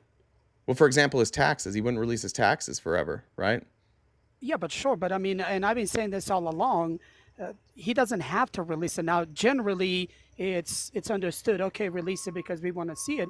But it's nowhere it says that he has to. No, he does. Just No, he because, doesn't. yeah. No, he doesn't. But they block. So people. The reason we got some of it is because you can sue to get those, and we did get those. We did get some of those records. But how about like the Epstein stuff? Trump could have. Trump could have released that his first presidency. Do you find it at all odd that like he won't release it? He definitely was friends. He's definitely on that flight log. He's definitely on the phone logs. And when they asked him about Ghislaine when she was going to trial, he's like, "I wish her the best." You don't find that at all no, I questionable? found that very that very, very questionable. But the thing that I can kind of make an argument on that, if you listen to the first interview that Trump did, and when the question was, "Hey, would you release that?" He said yes, but then he said, "But there are people on there that don't deserve it." And I was like, "What do you mean there are people on there that don't deserve it?" Man, I don't give a fuck who was on there. Release them all. But then the second interview last year, he said the question was posed the same thing. He said, "Hell yeah, I'll release it immediately." No. Have you seen? That's an edited clip. Did you know That's an edited clip? Yeah. Well, yeah. I can find Where's it. the original one? Let me see if I can just find it. I bet I can find it on Twitter. That was a Fox News interview. And he said like, let's see. Do you remember who did the interview? I don't. All right, let me see. Let me just see if I can find it here. There's a lot of Epstein stuff here. Is it this one? Let's see. Is this it? Island. But fortunately, I was not one of them. It's just very strange for a lot of people. No, this wasn't one. I'll find it for you sometime. You can look it up. But basically, so if you look up Trump's quote with Epstein, and what aired on Fox was like, of course I'll do it. But what he actually said is he was like, he said something along the lines of, well, but I'd also have to look at it because there might be people on that are just on that list that they didn't really do anything, and there will be collateral damage. So there was 2 interviews. That's the one that I was talking originally. So there was 2 separate interviews with 2 separate media outlets. Well, I'm talking about the one on Fox News, but why didn't he do it his first administration? Do you think? I mean, I don't know. I can't tell you that, but then I can ask, well, why didn't the previous presidents released it, a bunch of stuff. I mean, who knows what they're going through? Well, look, I you can can't ask the answer same that. question about Joe Biden. I think that that's fair. But I'm just saying, like, Joe Biden was he ever? I don't think he was on. think- I'm just saying, like, Yeah. you could say like Joe Biden also didn't release it, so there's reasons to not release it. Maybe there are. I don't know. It's just interesting to me that I'll just say that, like, this is the party of anti-sex trafficking. I've heard your guys' lives. I know that the people that voted for Donald Trump care about that a great deal. I know it's like a big issue, and I know that it's one of the reasons that Donald Trump is popular, specifically with like crunchy moms. He did well with crunchy moms because of that. But I'm What the looking at hell this is a crunchy cabinet. mom? A crunchy mom? Yeah, what the f- is that? Like it's like moms that like they're the ones that like the no additives in food. Like they give their kids all organic. They do yoga. Okay. Yeah, Crunchy they mom. like the crunchy moms. That's all the moms I grew up with. Well, the people my age that are now moms. But I look at the cabinet and I'm like, all right, well, he's got Linda McMahon, whose company like covered up the abuse of boys that were being abused by the WWE. You have RFK, who abused his babysitter and apologized for it. You have Trump, who's multiple time accused. Of course, he wouldn't pick himself. And then you have Matt Gaetz. I'm just wondering, like, and then Hegseth. Hegseth now, look, I mean, he settled a case where somebody accused him of sexual misconduct. To me, I wonder why the Trump folks aren't looking at that and going like, if this is what we voted for, but he sure seems to put out a lot of people with real, at least credible accusations. Well, so I've been saying this since I found out about Gaetz. He picked Gaetz. I was the first one. I got a lot of hate on my side for that. And I said, I don't listen. If we're gonna call a spade, then we're gonna call a spade on both ends. As far as Pete Hegseth, I can't really talk about much about him. I'm trying to find the actual case on him. The only thing that I found was there was an investigation. Yeah. No charges were filed, and that was it. Now there is a claim that he settled, but there is no court documents. There is nothing. Well, you Literally, wouldn't there's have nothing. court documents for a settlement. But you would have somebody saying something. Both he's confirmed it. He has? Yeah. Oh. Well, Yeah, I he didn't- confirmed that he like I paid it said, I off. didn't- What he said is that he was afraid that it was going to get him, like, it would jeopardize his career at Fox News if he wound up having to go to trial. So he says that's why he paid it. Okay. But he paid it. I'll take your word for it. I'm not. Yeah. Okay. And to go back to your point, we know, you and I can both agree that rich, and I'll just say rich white men will cover for one another. And I think that is the reason why nobody wants to release the Epstein list, because, I mean, we know that there's some shady shit that happened over there. Yeah, but two of them are in this cabinet. Like, that's the part I don't get. Two of the people, and both of them outside of their relationship with Jeffrey Epstein, both of them credibly accused, and absolutely both Donald Trump and RFK, both of them abused women. I don't think anybody really questions that. No, and I'm not questioning it. And that's why I said I don't know why he would pick Gaetz, but I can only speculate. And because he RFK. wants to- Yeah, RFK, I've never been a big fan of his. I really never liked. It's not that I don't like him. There's something about him that just doesn't sit right with me. So why doesn't this turn you guys off from Trump and from the GOP, whatever? Why is this it's not? kinda- I It's mean- hard for me to figure out why this isn't disqualifying. Because in all fairness, if you look back at our appointments on this side of the aisle, well, there's nothing. You guys had Kavanaugh. You've got RFK. You've got Hegseth. You've got Matt Gaetz. It's appointment after appointment after appointment of people who are abusing women. Listen, I can't answer for that. I know, but but why doesn't it make you guys of pause? course. Yeah, well, listen. I mean, on my life, Clarence Thomas, I thank you, say guys. it. Yeah, I've said it all since I found out. Said, hold up. If we're gonna hold him accountable, we need to hold him accountable. But what the hell are we supposed to do now? I mean, how are there's you nothing you supposed can to- do. There's yeah. nothing you can do now, but it would be Yeah. nice. I think, like, I think people that were out there saying we need to come together now. I do think that. I mean, I debated everybody in your group, and every one of you guys told me like Project 2025 wasn't real. And as I sat with it after the election, I'm like, you know what? It probably didn't help because it was hypothetical. But now we're here, and Project 2025 is coming. Like they're just unleashing Project 2025. Where I've never seen a worse group of people ever appointed to cabinet positions. And we said, like, Project 2025, the whole point of it is to fill the whole administration with loyalists who will allow Project 2025 to happen. And that's exactly what it looks like is happening. And I'm not denying that. Listen, anytime anybody has asked me about Project 2025, I steered away from it. Really, there's nothing that I can defend on that, because everything that you're saying is, I mean, how am I supposed to rebut it? There's nothing that I can rebut. Well, yeah, I guess that's my question. What's the feeling from the MAGA folks? Like, are they just going to double down on that, do you think, and just ignore it? Or are we going to? Well, because you guys could help us push back again. Like, we can push back all we want. It doesn't fucking matter. Donald Trump and Republicans don't give a fuck what we say. They have a majority. Why should they? Right? But if you guys push back, we may be able to get the stuff that you wanted without the stuff that you didn't want. And I'm afraid, just looking at what I've looked at, very little of what you guys want to get done is getting done. But almost exclusively Project 2025 is getting done. Well, when you say it like that, I'll kind of have to push back on it. Because what we wanted, it has nothing to do with Project 2025.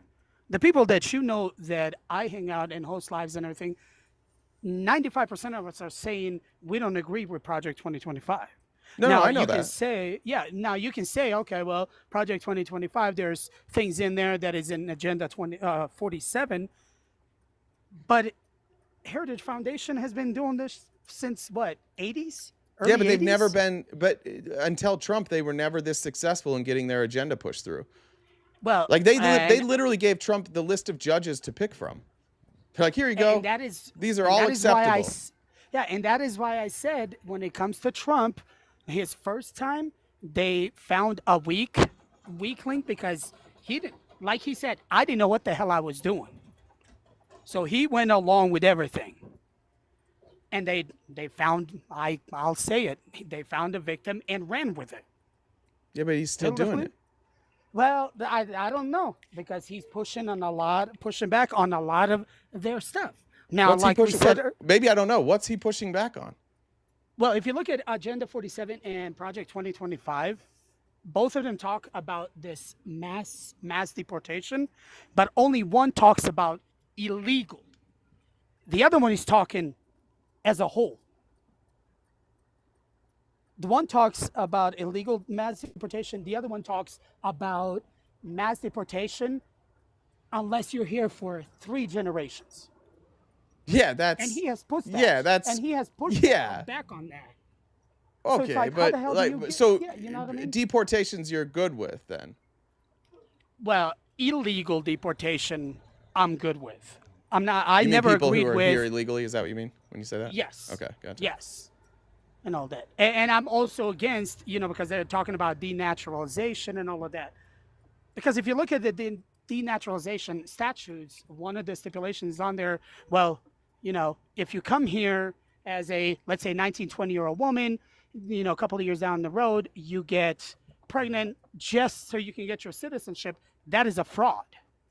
So then you don't qualify for your, what they call an anchor baby citizenship. Yeah, yeah, that's what Holman's saying, though. Yeah, but nobody had the same very issue because he worked under Obama and he deported millions. Holman? Yes. Of people who were here with a spouse or with an anchor baby? No, illegally. Okay, but I'm talking. Holman is saying we're going to deport their families too. No, that's not what he said. Come on, Jay. What the questions was posed is, how do you separate families? And he said you don't. You can send them back, all of them. Yeah, if that person was born in this country, they're a citizen. Yes, That's And what they were he asking. cannot- That's what they were Yeah. asking him about. Yes, but the question, the person asked him, well, hold up, what if there's a child, 14, 15, 16? What do you do with that? And he said, we'll send them all back. Yeah. Send them all Yeah, back. that's not. Okay. Yeah, that's a legal. Hold up, but there's that's a resident of this country, a legal citizen of this country being sent to a country. So I just got back from Mexico yesterday. One of the must first be nights fucking I was nice. there, my bartender was somebody who under the Trump administration was deported, and he was basically he was born there, right? Or no, he went there when he was 3. Excuse me, not born there. He went there when he was 3. His parents were there. They worked. They came over on a work visa, and then it expired, but they stayed there and they worked.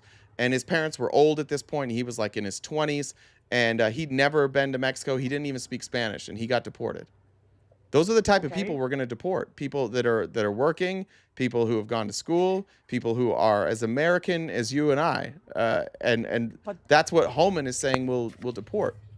Well, not necessarily, because you just said that the guy came here when he was 3 years old, so that means he was not a resident. His parents' work visa expired, so that means they're here illegally. I know, that's what I mean, just what said. do you expect? Yeah, but what do you expect? Amnesty. Do we Why not the ha- fuck would you not give that Okay, person amnesty on what? Okay, amnesty on what? What do you mean what amnesty grounds? on what? Yeah, what grounds are you giving them? What do you need? amnesty? Why do you need grounds? Because that's what we have laws. You're talking about asylum? No. I'm talking about amnesty. You can't just get amnesty just because you feel like it. Tell that There's to a Ronald. Tell procedure. that to Ronald Reagan. Wow, come on now. You're going to go back to Ronald Reagan. We're talking What? 2024. That's brother. That's precedent. He gave can't- hold on. amnesty. He gave amnesty based on the people that were already here. They got everything. They paid Yeah, like taxes. DACA. I'm not disagreeing. Same as But I'm not DACA. Same as disagreeing. like he should have had DACA protections. He should have. And I'm not But disagreeing unfortunately, with you. it happened under the Trump administration. And it happened under Obama and Bush and Clinton. No, DACA. Yes. No. Trump was the one trying to end DACA. Obama was He pro tried it DACA. No. I'm talking about deportation. Well, of course, deportation happened. We're talking specifically about these specific people, right? I'm talking Okay. specifically about a kid who came here when he was 3, went to school here his entire life is here, was working, was a productive member of society, and that person was deported to a country they had never lived, where they had no family, and that person should have just been given amnesty. I agree with you. But the issue is, if you're going to do that, then what do you do with everybody? Do you Give give them everybody? amnesty. Come on.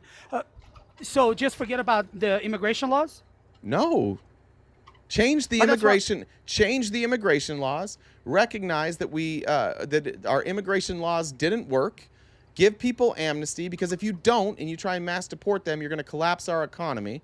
Which I'm a fan of our economy staying intact. You will have it would be a bigger recession than 2008. We would lose 10% of our GDP. We would bankrupt Social Security. We would bankrupt Medicare.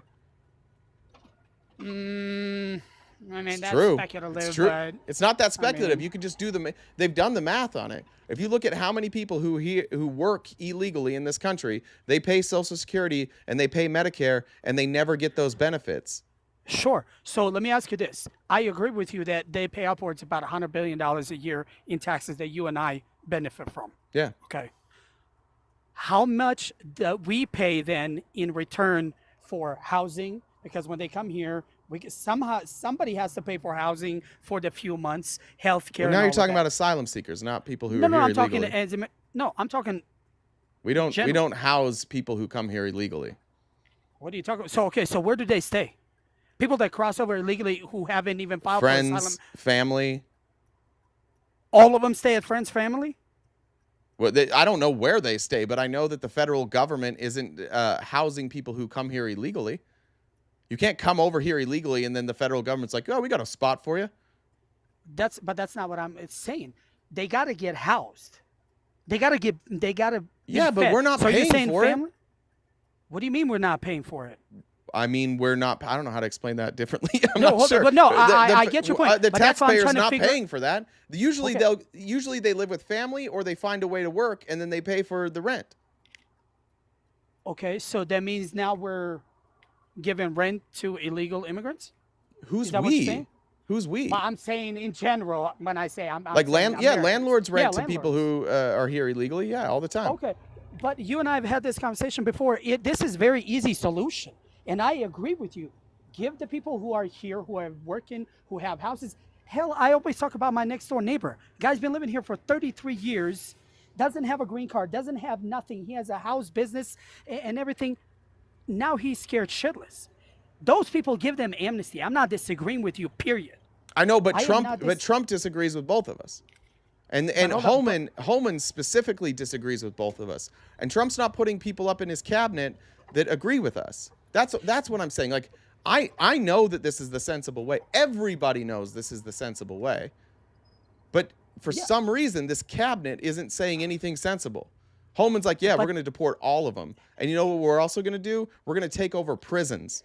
And if you try if you try to not allow us to house people in prisons, we'll bring the federal government. We'll bring the army.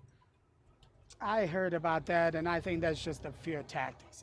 Fine, but I heard why are about we? that. But why is that guy being considered?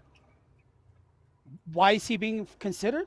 Because he. In worked fact, under does he even have to? Obama, I don't under even know if Holman has to pass. I can't remember if his position's one that he even has to be.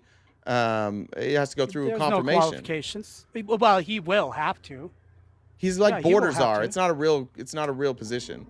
Yeah, but it's still he's still gonna have to get confirmed. No. But I mean, No, you don't have to why be would- confirmed for that. It's not a real position. For Just DHS? like Musk and Vivek don't have to be confirmed. Well, hold on. So is he being appointed as a border czar specifically, or DHS director? Borders are. Well, hold on. So they created a new program just for border czar? Yeah. So he has nothing to do with DHS? He's Is that what you're telling me? basically a senior advisor. Okay, so who's going to be the DHS director? Who is DHS? Was that I have it. Well, listed. Mayorkas, what's his name, is now, but I'm asking who did Trump appoint? Because my understanding, he appointed Holman for DHS. Kristi Noem. It's Kristi Noem, which makes a whole lot of sense. Fuck. Yeah, thank you. Thank you. It Listen, doesn't make any bro. sense. Listen, He's just bro. picking people that say nice things about him. Do you see why we're like, this is fucking crazy? Kristi Noem? That's sad. Let's just move on away from Kristi Noem. Well, yeah, I mean, yeah.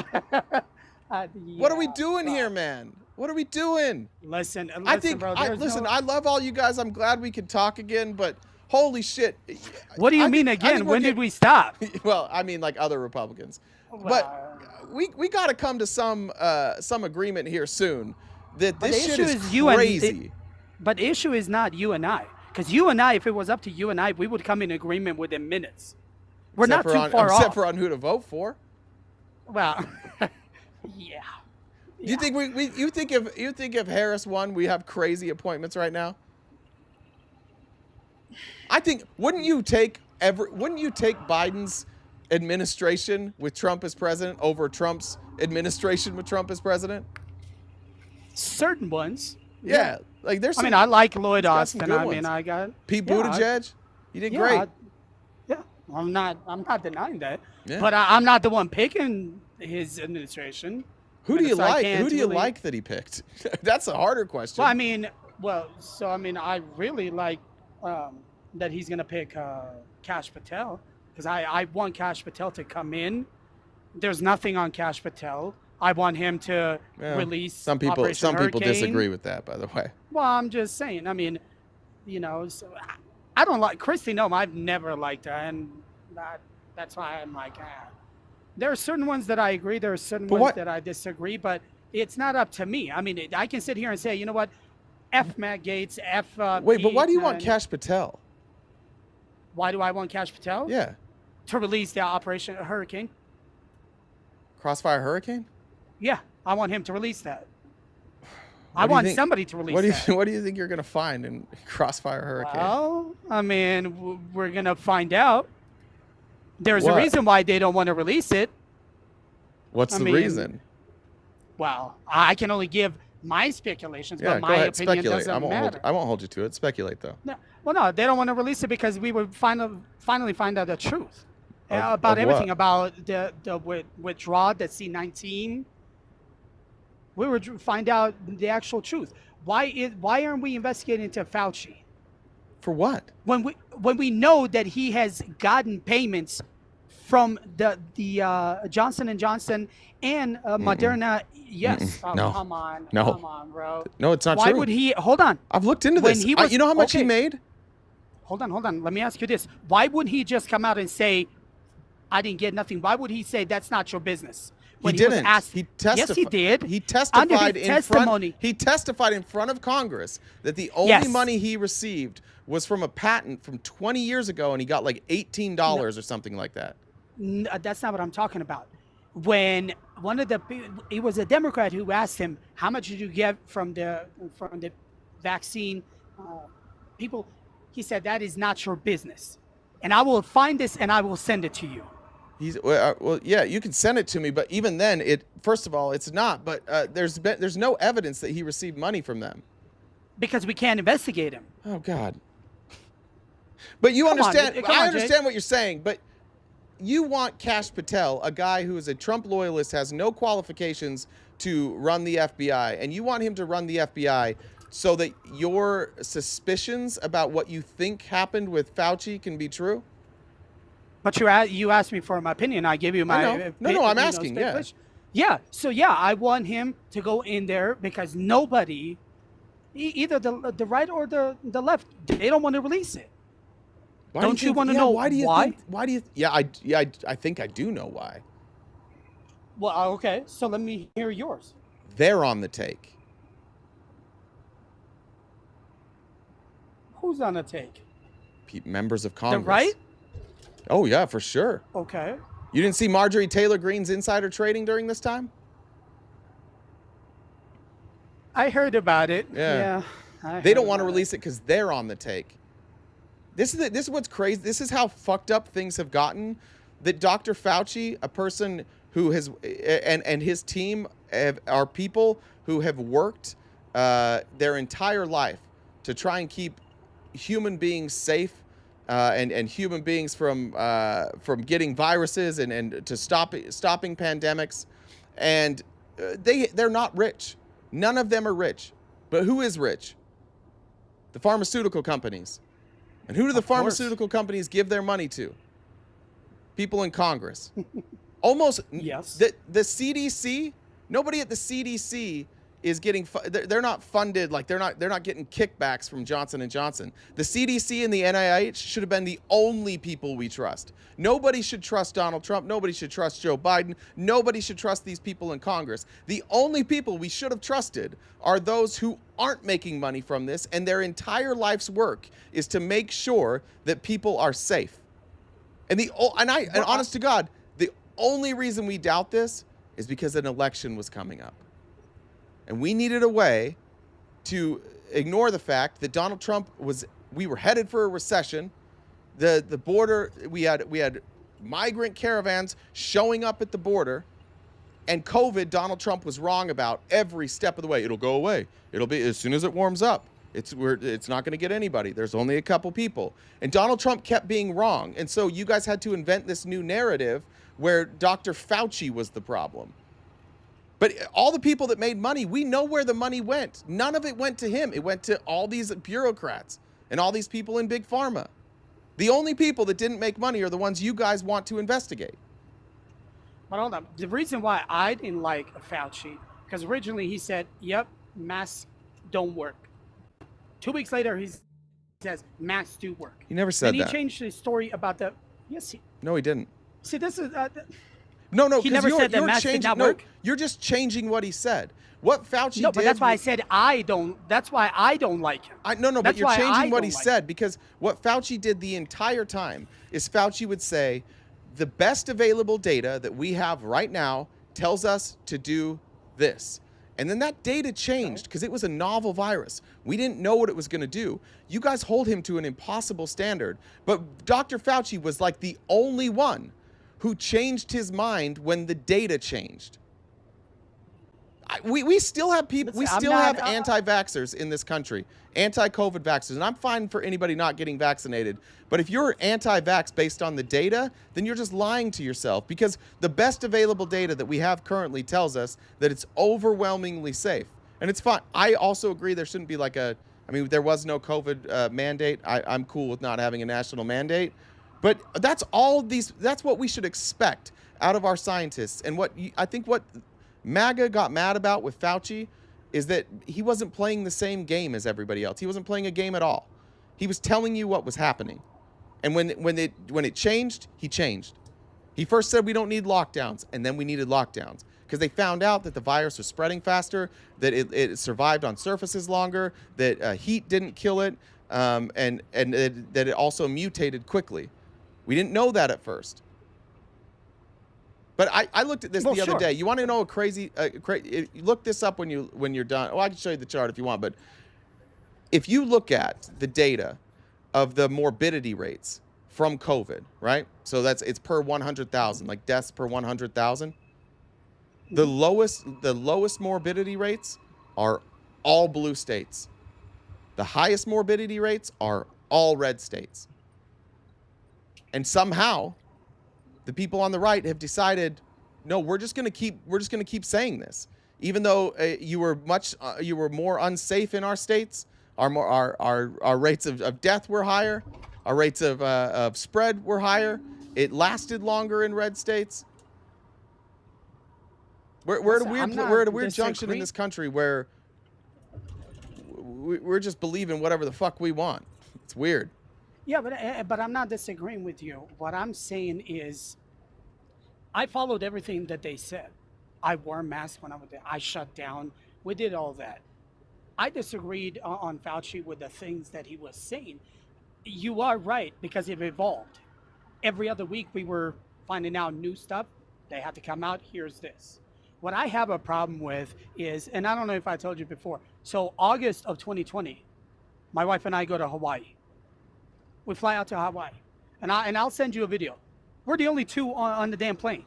We fly out there, everything's fine. On our way back, plane is full. Here's what caught me. We have to wear a mask during the flights, but if you get up to go to the bathroom or eat, you can take them off. Same thing in restaurants. You have to wear them, but you take them off while you're eating. How are you going to eat without your mask on? But hold on. But that's why I'm asking. Hold on. So are you saying that, and I'm not an expert like you are. That's why I'm learning.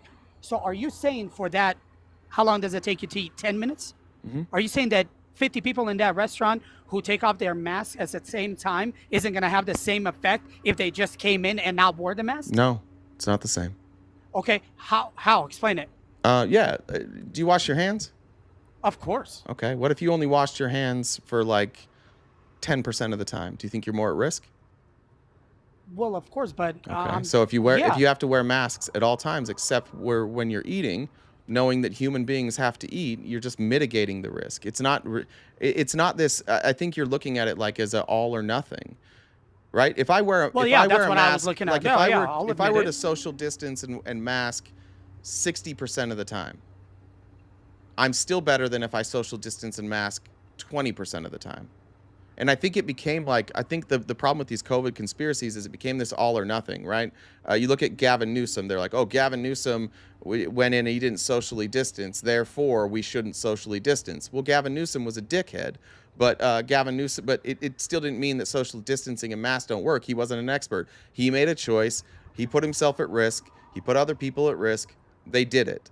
And that's what each state was grappling with. Like, how much risk do you want to take? How much, what things do you absolutely have to have in place? And where are you going to have risk? And everywhere else, you're going to mitigate that risk. But if you look at California, again, look at their morbidity rates. They did better. Those hard lockdowns in those blue states, and I wasn't in a state like that, did a better job. But even I'm in like a purple state, so we were kind of in the middle, and we did okay. But we didn't do as well as like Massachusetts. We didn't do as well as Washington. We didn't do as well as California. So then, okay. So, and don't quote me on this, but if I remember correctly, Trump wanted to shut down the country for, was it 2 to 3 weeks? Because that's what he was told that he would get rid of. Do you remember, did he say that? Yeah, it was like 2 weeks to stop the spread or something. Yeah, Yeah. and I mean, I think that was he a got Fauci idea, pushback. but yeah. But then he got pushback. Yeah. He got pushback major. So why would we push back if they said, if the CDC and Fauci and I had said, hey, listen, we need to shut this shit down for 2 weeks, just a hypothetical. Who was pushing, shut everything who down? was pushing back though? Everybody. No, not everybody. Literally everybody was pushing. Not everybody. Come on. It was Republicans. What are you talking about, man? Of course it was Republicans. So are you saying that no Democrats pushed back on that? I'm sure there were some, but like those would have been like more moderate I can't think of any. I'm sure I mean, maybe Joe Manchin, maybe. Pelosi didn't? I don't think so. You might want to pull that up. Let me give you an olive branch, because I think there was one thing Trump was right about, and I'll admit that we overreacted to on the left, and it was one of the times I just realized this weekend talking to my mom's boyfriend. But I think one of the big mistakes that we made during COVID on our side is when Trump said, I'm going to shut down travel from China. Nancy Pelosi and the rest of us called him xenophobic. Now, maybe he's xenophobic. Who the fuck cares? We should have shut down everything. If we really wanted to avoid COVID, we could have shut down our borders, and we could have said, anybody that's an American citizen, you're welcome to come back, but you're quarantining for 14 days. And that's your only option. You stay where you are, or you come back and you quarantine for 14 days. That should have been the solution that everybody did. But again, hindsight's 2020. With hindsight, we all could have done that and it would have worked. And I think you would have had both parties agreeing. But because it was political, and because we had already seen the Muslim ban out of Trump, our knee-jerk reaction was to say, Trump, you're xenophobic, therefore we oppose this. And we were wrong about that. Nancy Pelosi was wrong about that. I agree, but nobody wants to talk about it. I'm talking about I do. Well, I know you are. Because my biggest fear is, and hear me out here. Let's say I saw there's some there's some monkeypox that's going around now. I think there's a confirmed case in the United States. I'm not sure. Yeah. Let's just say that monkeypox spreads like COVID, but it's more dangerous, right? Let's just hypothetically, we're fucked because people Yes. don't believe in masks now. People don't believe in viruses. People don't believe in vaccines. You know how fucked we are if we get another disease like that? Even if we got COVID again, somehow in our country, we would handle COVID worse because we no longer believe in the scientists, and they didn't do anything wrong. It was the politicians that were fighting amongst themselves. Again, Nancy Pelosi convincing a lot of us that this is just xenophobia and putting our country at risk. It was the politicians that fucked all of this up. And now we don't trust our doctors. And now we've got RFK. RFK has literal blood on his hands from Samoa. He went to Samoa. Yeah. He gave a speech. He's like, these vaccines don't work. They're hurting your children. People stopped vaccinating their children. Children died. That's what we're headed for. Yeah, I did not agree with that at all. But we got to get away from that. You guys have to stand against Trump with us. And when I say stand against Trump, I don't think these are all his ideas. I just don't think it matters. Or I guess stand against his appointments. Whatever it is. We need you guys to back us on this shit. Because But how do you? I'll be the first one to back you up. How do you do it? I'll be the first one to back you up on Matt Gaetz. Now, as far as Pete Hegseth, I'll have to look into that because I couldn't find anywhere where he paid it up. But I'll take your word for it. Fuck it, I'll stand up with you for that too. But how do you do it? What's the process?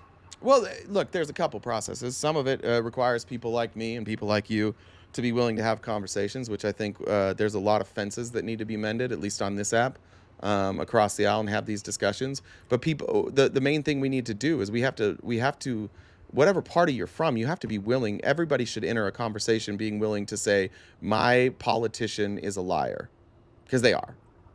Most likely, whatever politician you're defending is probably a liar. And I think that the duopoly makes us defend impossible positions. And I get it for you. Maybe you felt this. This is what I felt from the conservatives in my life.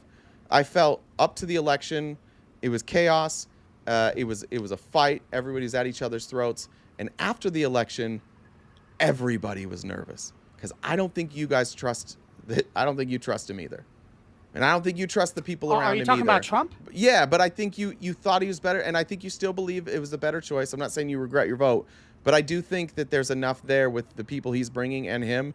I don't think you guys trust him either, and I think that's a good place to find common ground. If we were more willing to say we don't trust our politicians, let's sift through this. I think like almost everything we disagree on, we would agree. Like if we go to if we talk about the Russia investigation, we all actually agree. But we do actually all agree, but the messaging is wrong. Now Trump says it was a witch hunt, and we're like, no, it wasn't a witch hunt. There's a bunch of people who pled guilty, and the truth is, it was an investigation into his campaign. People from his campaign absolutely worked with Russia. Some of them pled guilty to lesser charges, and some of them pled guilty to literally being Russian agents and not registering as such, including his campaign manager. And we can all agree. What we can all also agree on is that there's no evidence that Trump was directing that, right? That was actually what happened with the Russia investigation. But because Trump's like, Trump was like, this is picking on me, and on our side we're like, let's take him down. We want to see him go down. We just missed the story. The story was we have a problem in this country, and we have a problem with this cabinet of people who are getting a ton of foreign influence and money from foreign influences. And what do we do about that? Maybe that foreign money isn't going to influence them, but it sure seems like it is. And that is one of the reasons, that is the biggest reason why I come up to your lives, is because you can have this conversation and look at it objectively. Because what you just said, that it's the messaging, right? Yeah. I haven't heard nobody say what you just said. We know, you and I agree, that there was shit going on in that Russia investigation. Yeah. But when I say, because I've said the same thing and I get pushback, is, hey, listen, we don't know if Trump coordinated any of that.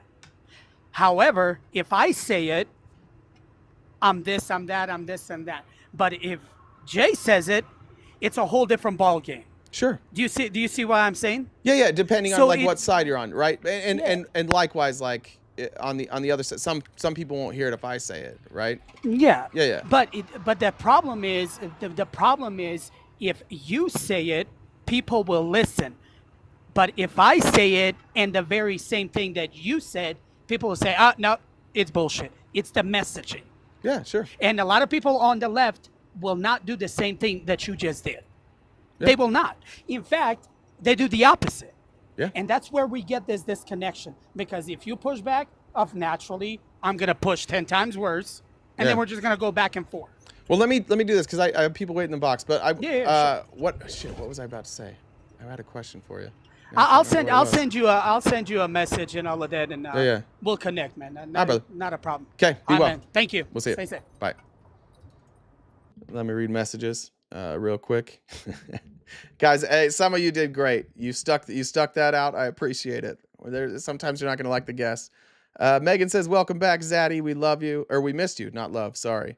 Michael said, why are you playing videos that Trump deleted? I don't know.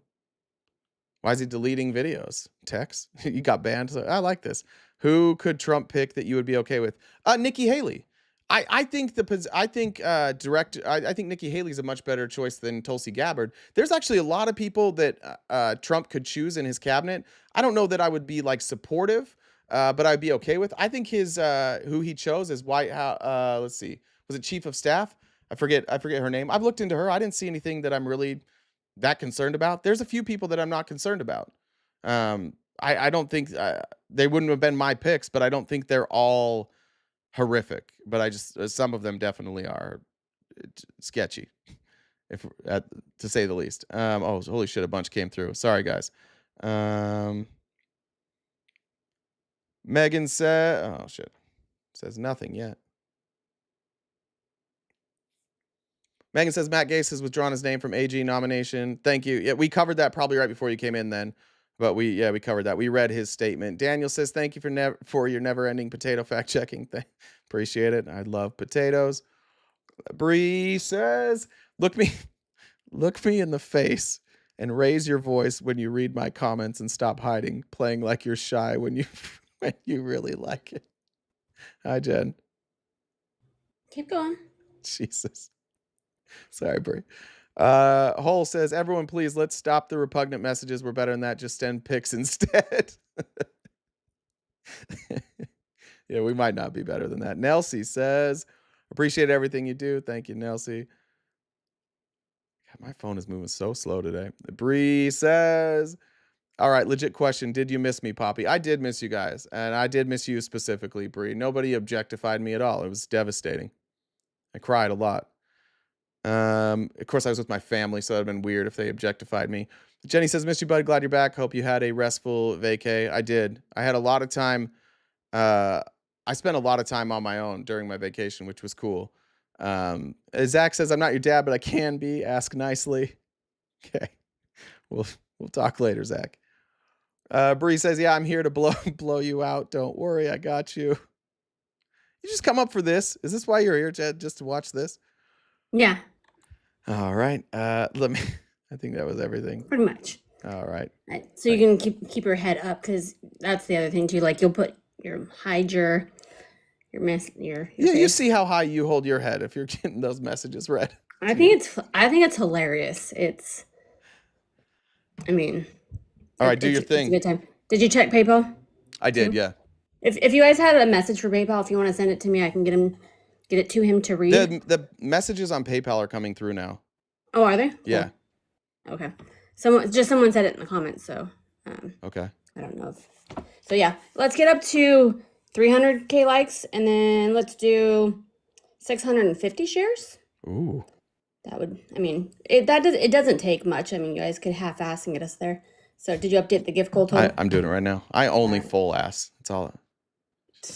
There we go. I mean, was it before you went on vacation when we shared your cake pictures and? Yeah, appreciate that. Yeah, you say we like I had any part of that. Well, yeah. I mean, you provided one of them, I think, because you were trying to justify that you had cake. I mean, that's true. I feel like I was your tricked fault. into that. Looking back, I think I was tricked into that. Right. So, yeah. So if you guys also too, if you disagree with Jay, you don't have to be on the right. If you disagree and you're on the left, you guys can request to just make sure you're opposition. If you want an invite to the Discord, you can send any mod a message and we can get you an invite. Subscribe to us over on YouTube, RTP Talks, and we have merch. If you want to go to the link in Jay's bio, and we've got some soy boy candles. We've got an umbrella, so you can not get as wet. Bree, that might be not a good idea. So, but let's do that. And $90 hit the gift goal. Thank you so much. Bye. All right, thanks, Jen. Do you know who was next by chance, Jen? Yeah, it's Grandma, Grandma gives me tax vibes with the follows and stuff, so it might be tax. We'll see. Not 100% positive, but Grandma in Mississippi. All right, cool. Thank you. Grandma Sandra is gone. Then you said, sorry, Jen, just messed me. Did you say Midwest girl or Mississippi mud pie? I wasn't listening. We don't want to be dry. Get it together. Yeah, I think he wants Rubio's Senate seat too. I thought I was so smart when I was like, he's gonna, and then everybody said it. It was Mississippi. Thank you. So it wasn't that smart, or we're just all smart. I guess we could all be smart. Mississippi mud pie. What's up? Hey man, did you finish your renovations yet? Which ones? I just figured you're renovating the basement since you guys have been there for a long time. The NFC West basement. I figured you were busy doing that. So yeah, aren't you there with us? No. Do you know who else whole asses things like you? Who? Mike Tyson. Yeah, oh, damn! I would try to get him away before that. Go away, Cam. All right, Midwest girl. Guys, I know Cam tricked us, and Cam has special privileges to trick us, but I'm still trying to get people who disagree with maybe the things I'm saying. Alibi, welcome.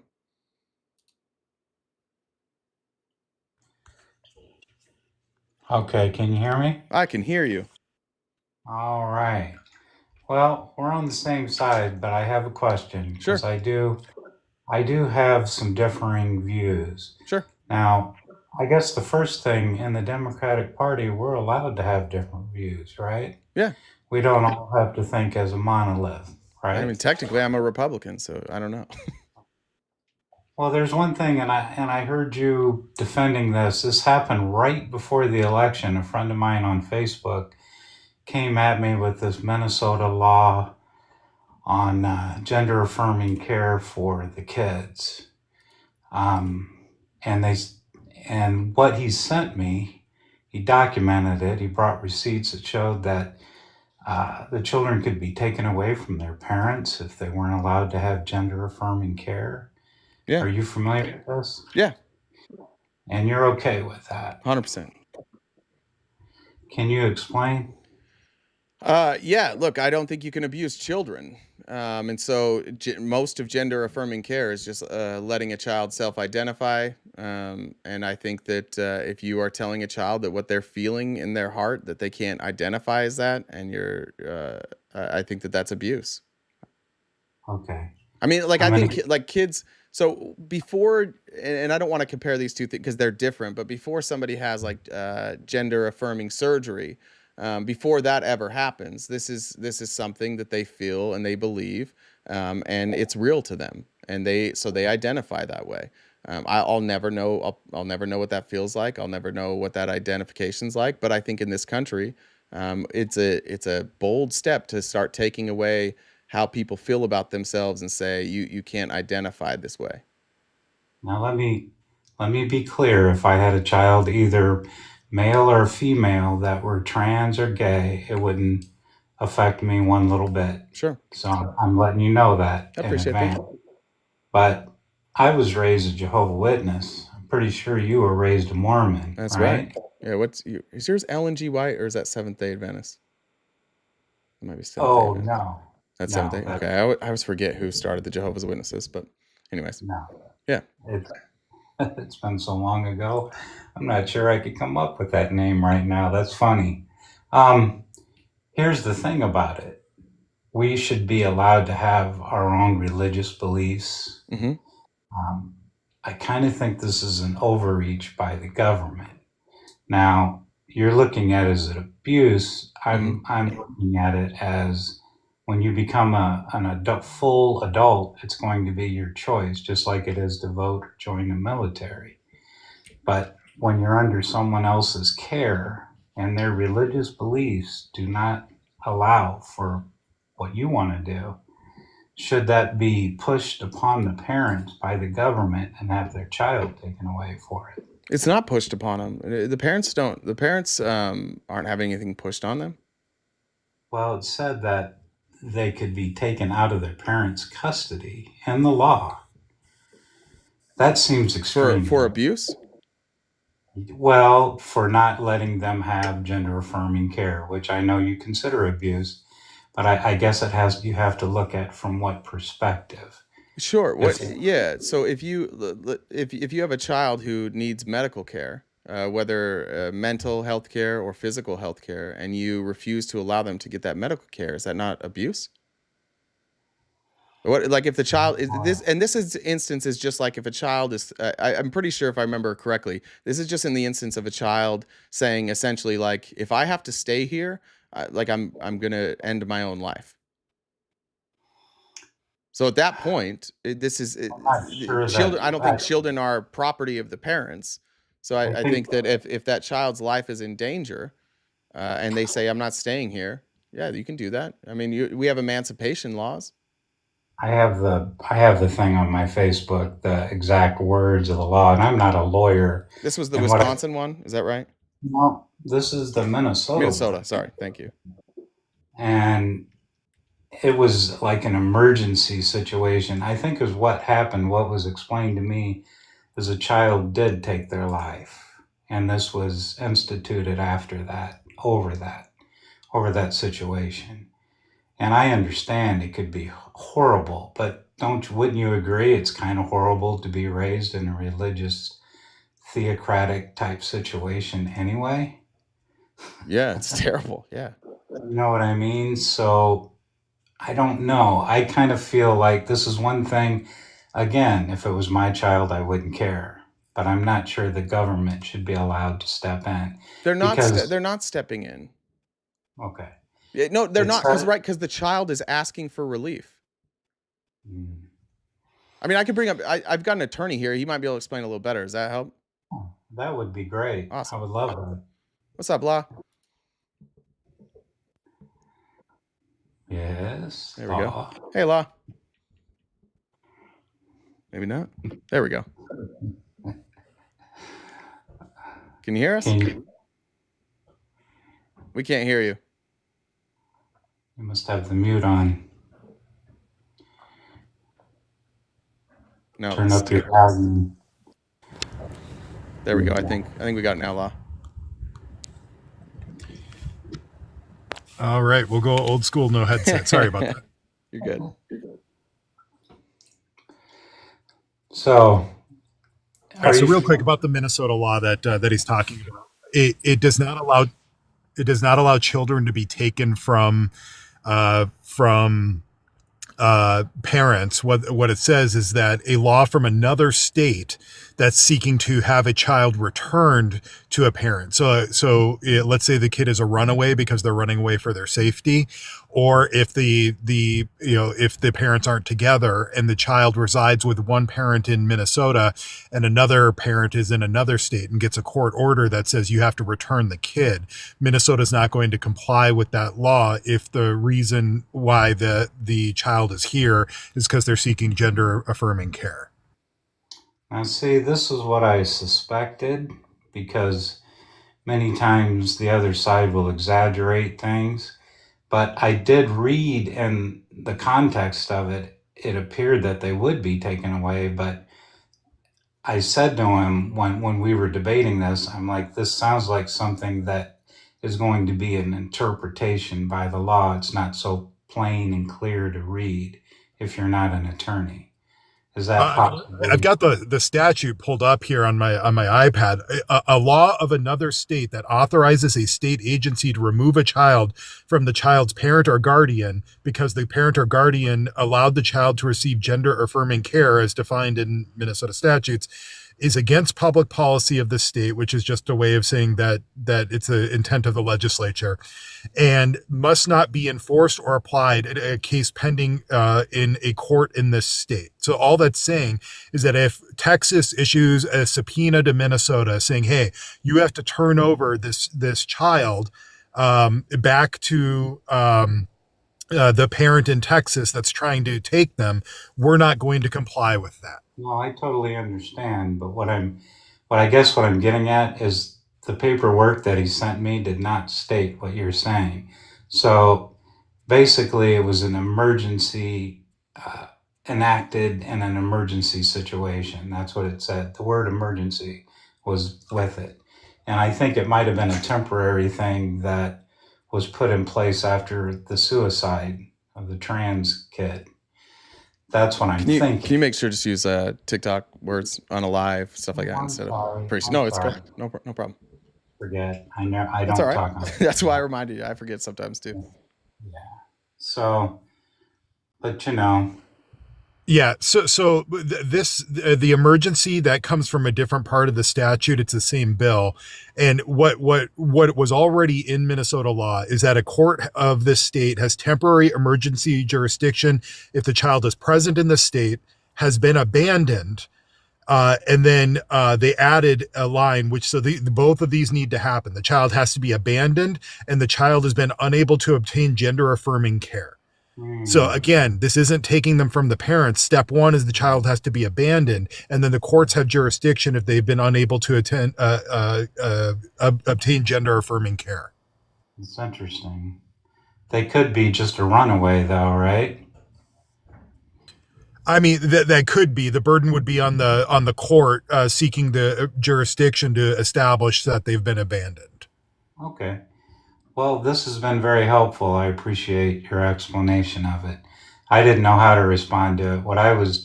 I came back at him.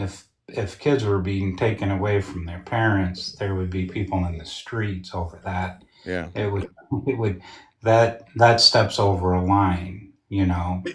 And I will tell you that in the 2 years that this law has been in effect in Minnesota, it's been used 0 times. Yeah, I'm not That surprised. seems low. Shit, I gotta remove you, alibi. I'm guessing it was for that word. Sorry, bud. Oh, I'm sorry. It's all right. Not your fault. Appreciate it. All right, thanks, law. I couldn't. I knew I'd heard about it, but I didn't know a lot about it. Is there anything else we need to know about that law? No, I mean it does not take any child away from their parents. Full stop. So like as soon as we hear that's not what's happening. So what would happen if a child did run away to Minnesota? Then they'd have to go to court to say that the parents abandoned them? Like, so if it was a runaway situation, they would be sent back to whatever state they came from? Well, so for example, like the court would have emergency jurisdiction over the child. So let's say that it's a 16-year-old who's been unable to receive, gender affirming care in their state. Absent any intervention from the courts, the court would have emergency jurisdiction. Now, if they got a court order from the parents saying you need to return the child, Minnesota would have to comply with that. The only time that they don't have to comply with it is if the child is with a parent or guardian in Minnesota. Oh, okay, gotcha. Okay, perfect. Do you have a top? Right, do you have some on your head, or do you have a top knot? A top knot? No, that was my headset. It's like all this time he's got like a bun behind there, and we didn't see it. I was expecting you to let the locks out. Can you do that? Do you think you? Yeah. Oh yeah. There's a dude who I work with who goes to court in a man bun every day. Well, I think you ought to do it. I think you'd look good with a man bun. I'll take it under advisement. Thanks, man. I appreciate you coming up. Yeah. I hope you had a good vacation. I did. I did. Let's see it. Look who's back. What's up, Drew? How's it going? Good, man. How are you? Good. How you been? Good. Just got back from vacation, so really good. Yeah, that's great. Where? What part of Mexico? Puerto Morelos. It's like halfway between Cancun and Playa del Carmen. Oh, nice. Boy, I just what came up have you because I been haven't doing? up here in The a while. chat is not happy about you being here. What'd you do? Holy shit. They don't. They don't like me. Apparently, yeah. I guess from other chats, but I haven't really been up. I've been up like once or twice in the last few months. All right. I really haven't been up at all. But I like to chirp in the comment section. Yeah. Well, what did you want to chirp about today? I don't know. Maybe let's talk about what happened at the election. Why do you think you guys lost so badly? You guys hacked all the voting machines and something like that. Is that what I think that's what it was? Because I hear this is the reason why I ask. Because I hear constantly, and it drives me crazy that misogyny and racism are to blame. It's countries. It's part of it. It's a very small part of it. Sure. The thing is that it's hard to like. It's all we have is the data, right? All we have is the exit polls, and so. We know which groups of people voted differently, but then it's hard to really like extrapolate what that is. I do look, no matter what, even your party, my party, doesn't matter. In any party, a woman running for a federal seat is at a disadvantage. I think we probably agree with that, right? Well, I mean, in my case, and again, this is just purely conjecture. I think if Tulsi Gabbard, statistically, statistically, yes. Yeah. Yes. So whatever percentage we want to assign to misogyny, to racism, whatever, like it's misandry, it's all in there. But I think the real answer is we lost because we lost the messaging battle. And I think that there's been a lot of people who have done a good job articulating it, but. It's a pattern we saw all around the world. The people in power coming out of COVID, and people were struggling, and everybody decided to change their government. So I think it was a bit of a perfect storm. Trump's decision to kill that border bill wound up being he was right. It helped him. Right. Well, I mean, I think that border bill was only even drafted. I think it was smart that the Democrats backed that bill. Because it saved them from ignoring the border for the first 3 years. And they knew that they wanted to get home win before. the administration put forward a border bill. It was the first Yeah, thing but they that was did. an amnesty bill that nobody was going to pass, or the Republicans certainly wouldn't have passed. Right. So they had to negotiate it, which is what happened, Right. right? You had HR2, and then they negotiated and they got the Senate bill. But yeah. But the truth is, the reason they did that bill is because they wanted Ukraine funding. So actually, the Democrats won because now they have leverage on the border. So now when Trump comes to them for a border bill, they have new leverage, and they'll probably want protections for DACA, or they'll probably want at least some level of amnesty if they're going to negotiate a bill. I think for Trump it was good because it helped him win. But for people who wanted a conservative border bill, you're going to get a less conservative bill now. Well, I agree with you with that, and also that kind of goes into the idea of this mass deportation. I mean, they could do whatever they want, but it's what they get funded for. So ultimately, Congress has to fund any of these programs that they want to do. So that's also that's going to play a big role. Ways to bypass what it looks congressional like. funding on the deportation, though. That's kind of what that's the whole. And not to bring up Project 2025 immediately, but the whole idea is that you reappropriate funds, that you use the executive powers that you have to reappropriate funds or to shift funds. And that will be the plan, because Republicans wouldn't even vote for that. Nobody wants it. No, literally nobody not literally, but like almost nobody in this country wants mass deportation. Look, there's common sense deportation, and then there's what sounds ridiculous from what I'm hearing from them. What do you think what do you think would happen if we had deportation? How do you think that's going to help us? Mass deportation or deportation like common sense deportation? Common sense. How does that help us? Well, I mean, it'll save us money in to a certain degree. It'll save actually the consumer, me and you, money in health insurance premiums, because health insurance premiums are up because of undocumented immigration. When they go to the hospital, hold on. Wait, what? When they go to the hospital and they don't pay for services, and that increases the bill in that hospitals have to charge everybody else, and that goes onto your health insurance, which is going to increase your health premium. Yeah. How does that not make sense? Well, it makes Where are they finding the money? It makes sense, but like we're talking about like a fraction of a fraction of a fraction of a fraction of a percent. Well, so you're saying all these undocumented workers are supermen? They don't get sick? No, I'm saying that their impact on health insurance is minimal. It's a tiny percentage. Health insurance is expensive because the people you pay to pay your bills take 80% of the money and distribute it amongst themselves, and take 20% of the money and distribute it for care. That's why health insurance is expensive. They're publicly traded companies. They have shareholders. They have people that they have to pay. They have executives that need millions of dollars. They have sales reps that need millions of dollars. They have advertisements that need millions of dollars. To say that that's why health insurance is going up, to blame illegal immigration, is crazy. I don't agree, and neither does ChatGPT. They figured $1,500 to $2,000 a year per person to cover the cost of illegal immigration. But you think everybody pays $1,500 to $2,000 a year more because of illegal Between immigration? that and car insurance. Between that and car insurance? Mm-hmm. Because undocumented workers are far more likely to drive without car insurance. Where are they getting that data from? What are they I basing don't know. that It's data? ChatGPT. I don't know. From the web? What is this with like, it's a conservative thing. You guys just all do ChatGPT now? It's cheap and easy. All right. Well, it's cheap and easy for a reason, but you know that it's gotta come from ChatGPT is somewhere. just pulling from like articles, right? Like it's not data driven. Well, I mean, if you try to look up that article yourself, it's not even easy to search the But it numbers. would have It's the not an easy data. thing to find. Like you're trusting ChatGPT without even looking at the data, because ChatGPT could just be pulling that answer from a bunch of opinion articles. All right. So, how many undocumented immigrants are we agreeing on conservatively are in the country right now? Between 10 and 20. 10 and 20 million. Yeah. So you're saying that doesn't have any effect on? No, I'm just saying it's minimal. It has an effect. They're going to emergency rooms, No, which is the most expensive. You've said that like 5 times. No, it has an effect. It's the most expensive treatment. I understand that, but your claim is that that's why health insurance is going up.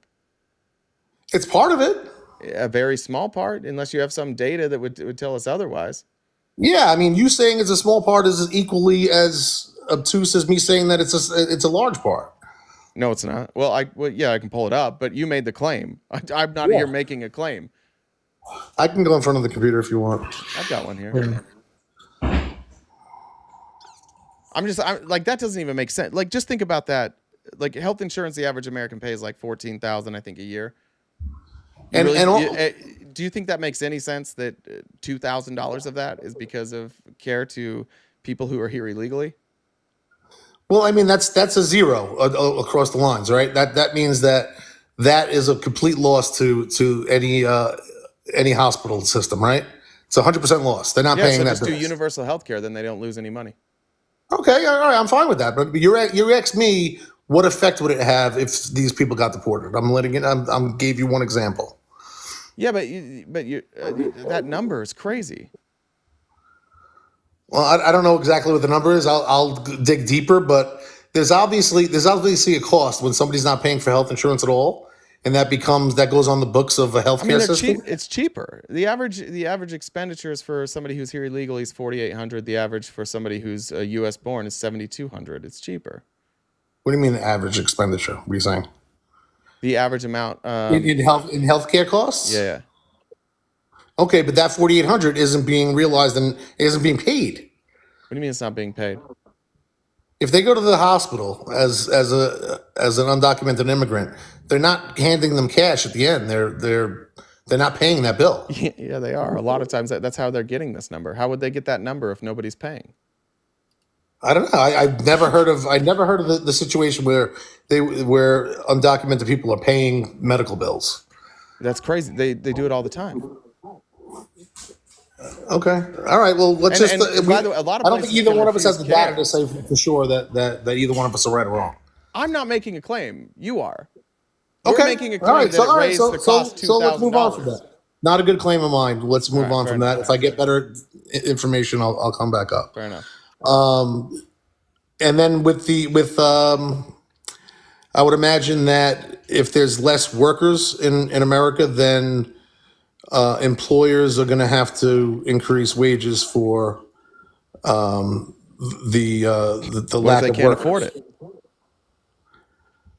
That's what you guys have been telling us, that we can't afford to pay people a living wage because it'll drive the cost up of hamburgers. I never said that. Well, your side has. That's been the argument. We have over 10 million jobs sitting here unfilled right now. We desperately need labor. So the solution to that is get rid of 10 to 20 million people. No, it's not. It's not the right. It's not a great answer. Look, this is difficult. But do you see why we say been going on for as long as I've been alive? Do you see why we say this just seems xenophobic? Because there's no fucking reason to deport immigrants that are here illegally. Where do you draw the line? You give them amnesty and you let them pay into the system. So going forward, where do you draw the line? You have to rewrite the laws. Okay, all right. But what I'm saying is, but there's no good reason. There is no reason to deport people at this scale outside of xenophobia. But I don't think it's going to be at the scale that we think. I don't think that's going to happen. Well, do you think? I think it's going to be the obvious first. Does that make you nervous that you voted for somebody that you're just like, hey, I know what they're saying, but I don't think, they're not going to be who they say they are. That's kind of weird. I feel that way with tariffs too. I don't think it's going to be across the board tariffs either. So what the fuck did you vote for? You already mentioned that they put in a first bid to circumvent the tariffs by saying that they're going to buy more American gas. So what did you vote for? Which is a great thing. If you didn't believe any of these things, why'd you vote for it? I actually voted against the left more than I voted for the right. Look, and this happened a lot. What was the stuff on the left you were worried about? True. What was the stuff on our side you were worried about? I'll tell you. So basically, identity politics, virtue signaling, this whole idea of the uneducated are the reason why you guys lost and everything else. The uneducated used to be a base. That was the blue collar working class guys that you guys abandoned, with your rhetoric that, that this elitist leftist mentality that, we know better, and if you don't know better, But either, like I agree with you. I agree with you on like on I agree with that. That like on that level, but I'm asking you. And so these generalities I'm not interested in with you, because I'm asking you what you were afraid of, and you're just like picking things that like look, in to general me, are true. But I'm oh yeah, asking you, what were the policies that were pushed forward that you were so worried about? yeah. So to me, there were things that were going on with censorship. Who was censoring? We saw it with the Twitter files. We saw it with There was no censorship in the Twitter files. There was a direct line with public officials, with federal officials, and Twitter. Trump administration. That was the Trump administration. Yeah, and Trump clearly had no control over that, over the FBI or anybody that was involved. He demanded Twitter take down a tweet. He's the only person in our government ever to demand that Twitter do something. That's not true at all. We have the facts on that. Where was the other demand? We have the facts on correspondence between. Where was listen to the words demand. Demand.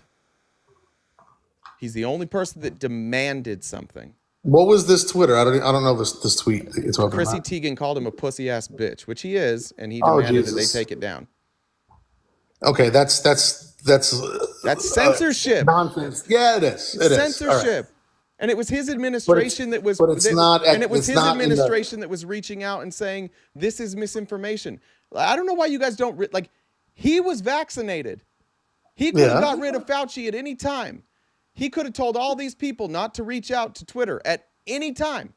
It's crazy to me that somehow Trump's administration did something that you're blaming the left for.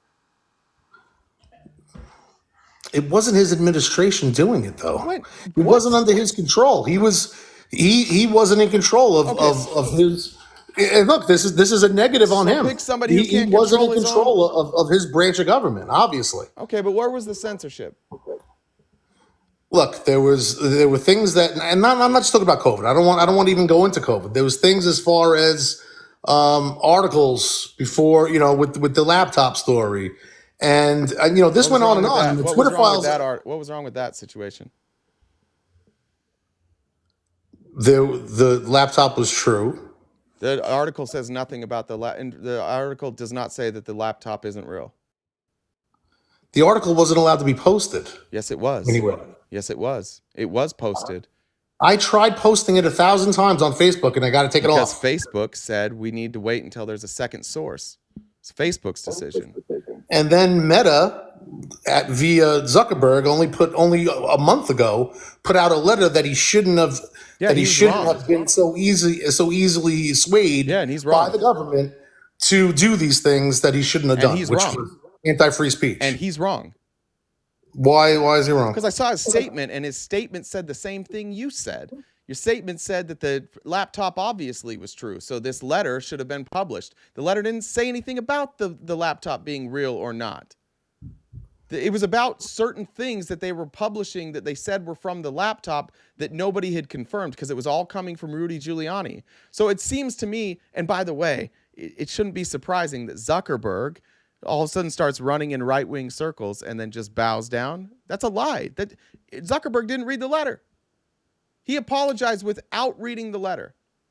See, this is another problem I see with the left, and you're gonna deny it, and I'm sure. Well, let's read. But like initially, when we had inflation, you guys would say, "No, we don't.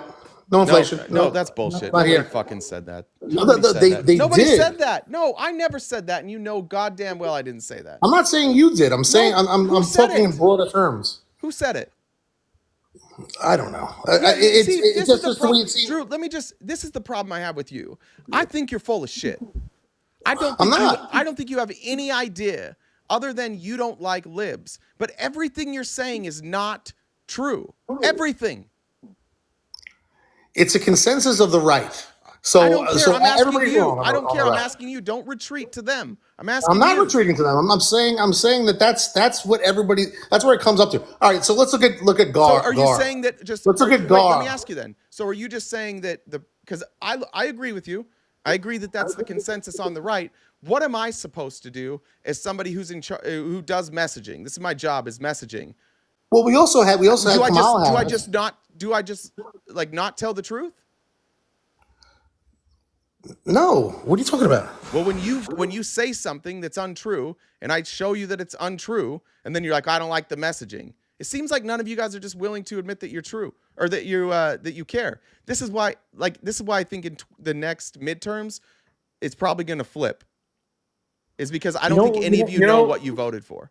This is what happened. All right, let me give you an example that maybe you could because it affected understand you guys. it, Drew. I'm affected asking you guys. you. I don't want examples of other people. I'm asking you. No, what no, were the this was policies something that that made happened. you nervous? I'm gonna give you an example so you could see it, because coming from the left, maybe you just can't see it. Maybe. So when the Biden situation came up, when he had his awful situation in the debate, and we saw all the left all of a sudden that was saying the entire time in mainstream media that he was fine and good and everything else, and then they turned their backs on him, and all you guys realized, they're like, wow. They're like, look how fast they turned their backs on him. Now they're making another story up. One's got to be true, one isn't. But you were voting for Trump before that, so this is a lie too. It's not a lie. What are you talking about? Yes, it is. I'm trying asking to show you. an example of how it works. The question I asked you is, what policies were you afraid of?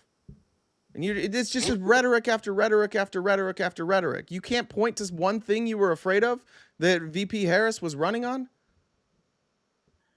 Because I think the difference between the right and the left, just based on the conversations I've had, is that you guys really, like, on the right, it is all rhetoric.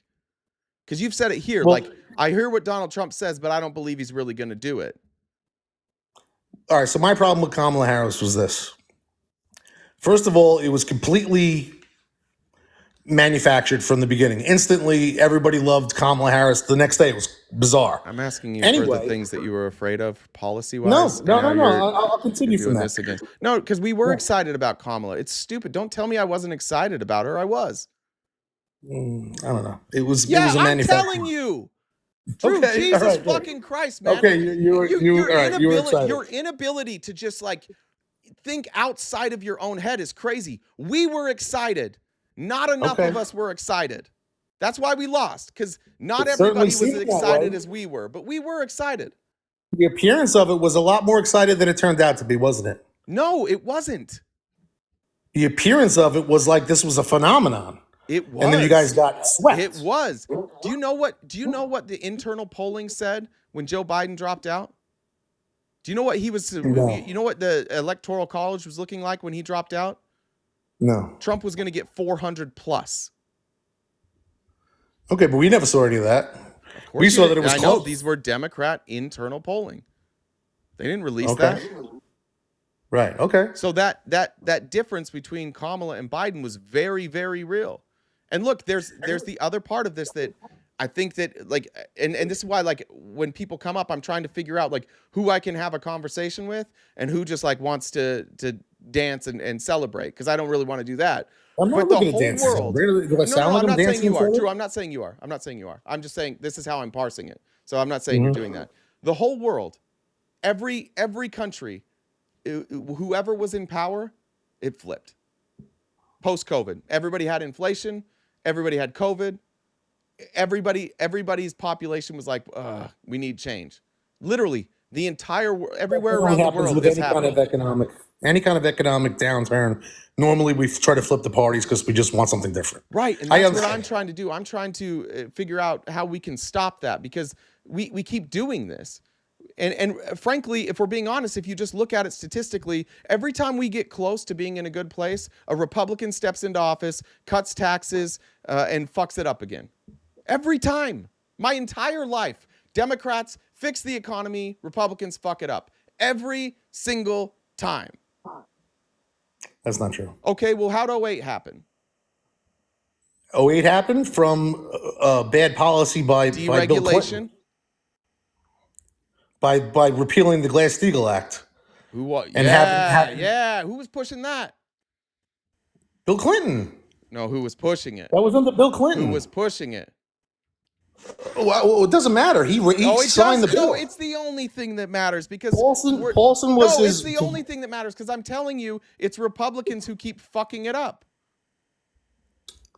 Well, obviously they got bipartisan support to get it to Clinton's desk, didn't they? Clinton had a Republican Congress and Senate for I mean, I don't know I what don't know this if it was in was still. '99. Who controlled Congress in '99? And look, hindsight's 2020. But Glass-Steagall, I agree with you. Glass-Steagall overturning Glass-Steagall was a It problem. set the table for that, But for what yeah, happened. but the other in 08. problem was massive deregulation and tax cuts. Okay, but not for the mortgage crisis. The mortgage Yes, crisis for the mortgage specifically. crisis. Deregulation caused the mortgage crisis. Deregulation meaning Glass-Steagall more so than anything else. It wasn't just Glass-Steagall. It was It was Glass-Steagall and then the privatization of Congress is Moody's. supposed to have oversight of the ratings agencies, and they sat on their hands and they let it happen. They went public, What? which was a big mistake. The rating agencies, Moody's and Standard & Poor's, went public. Okay, but stay with me. Yeah, but Congress didn't do anything about it. They just let it No, happen. right. And then what happened after that? We had 8 years of a Democratic president who was able to. We didn't go in and we didn't cut taxes, and we rebuilt.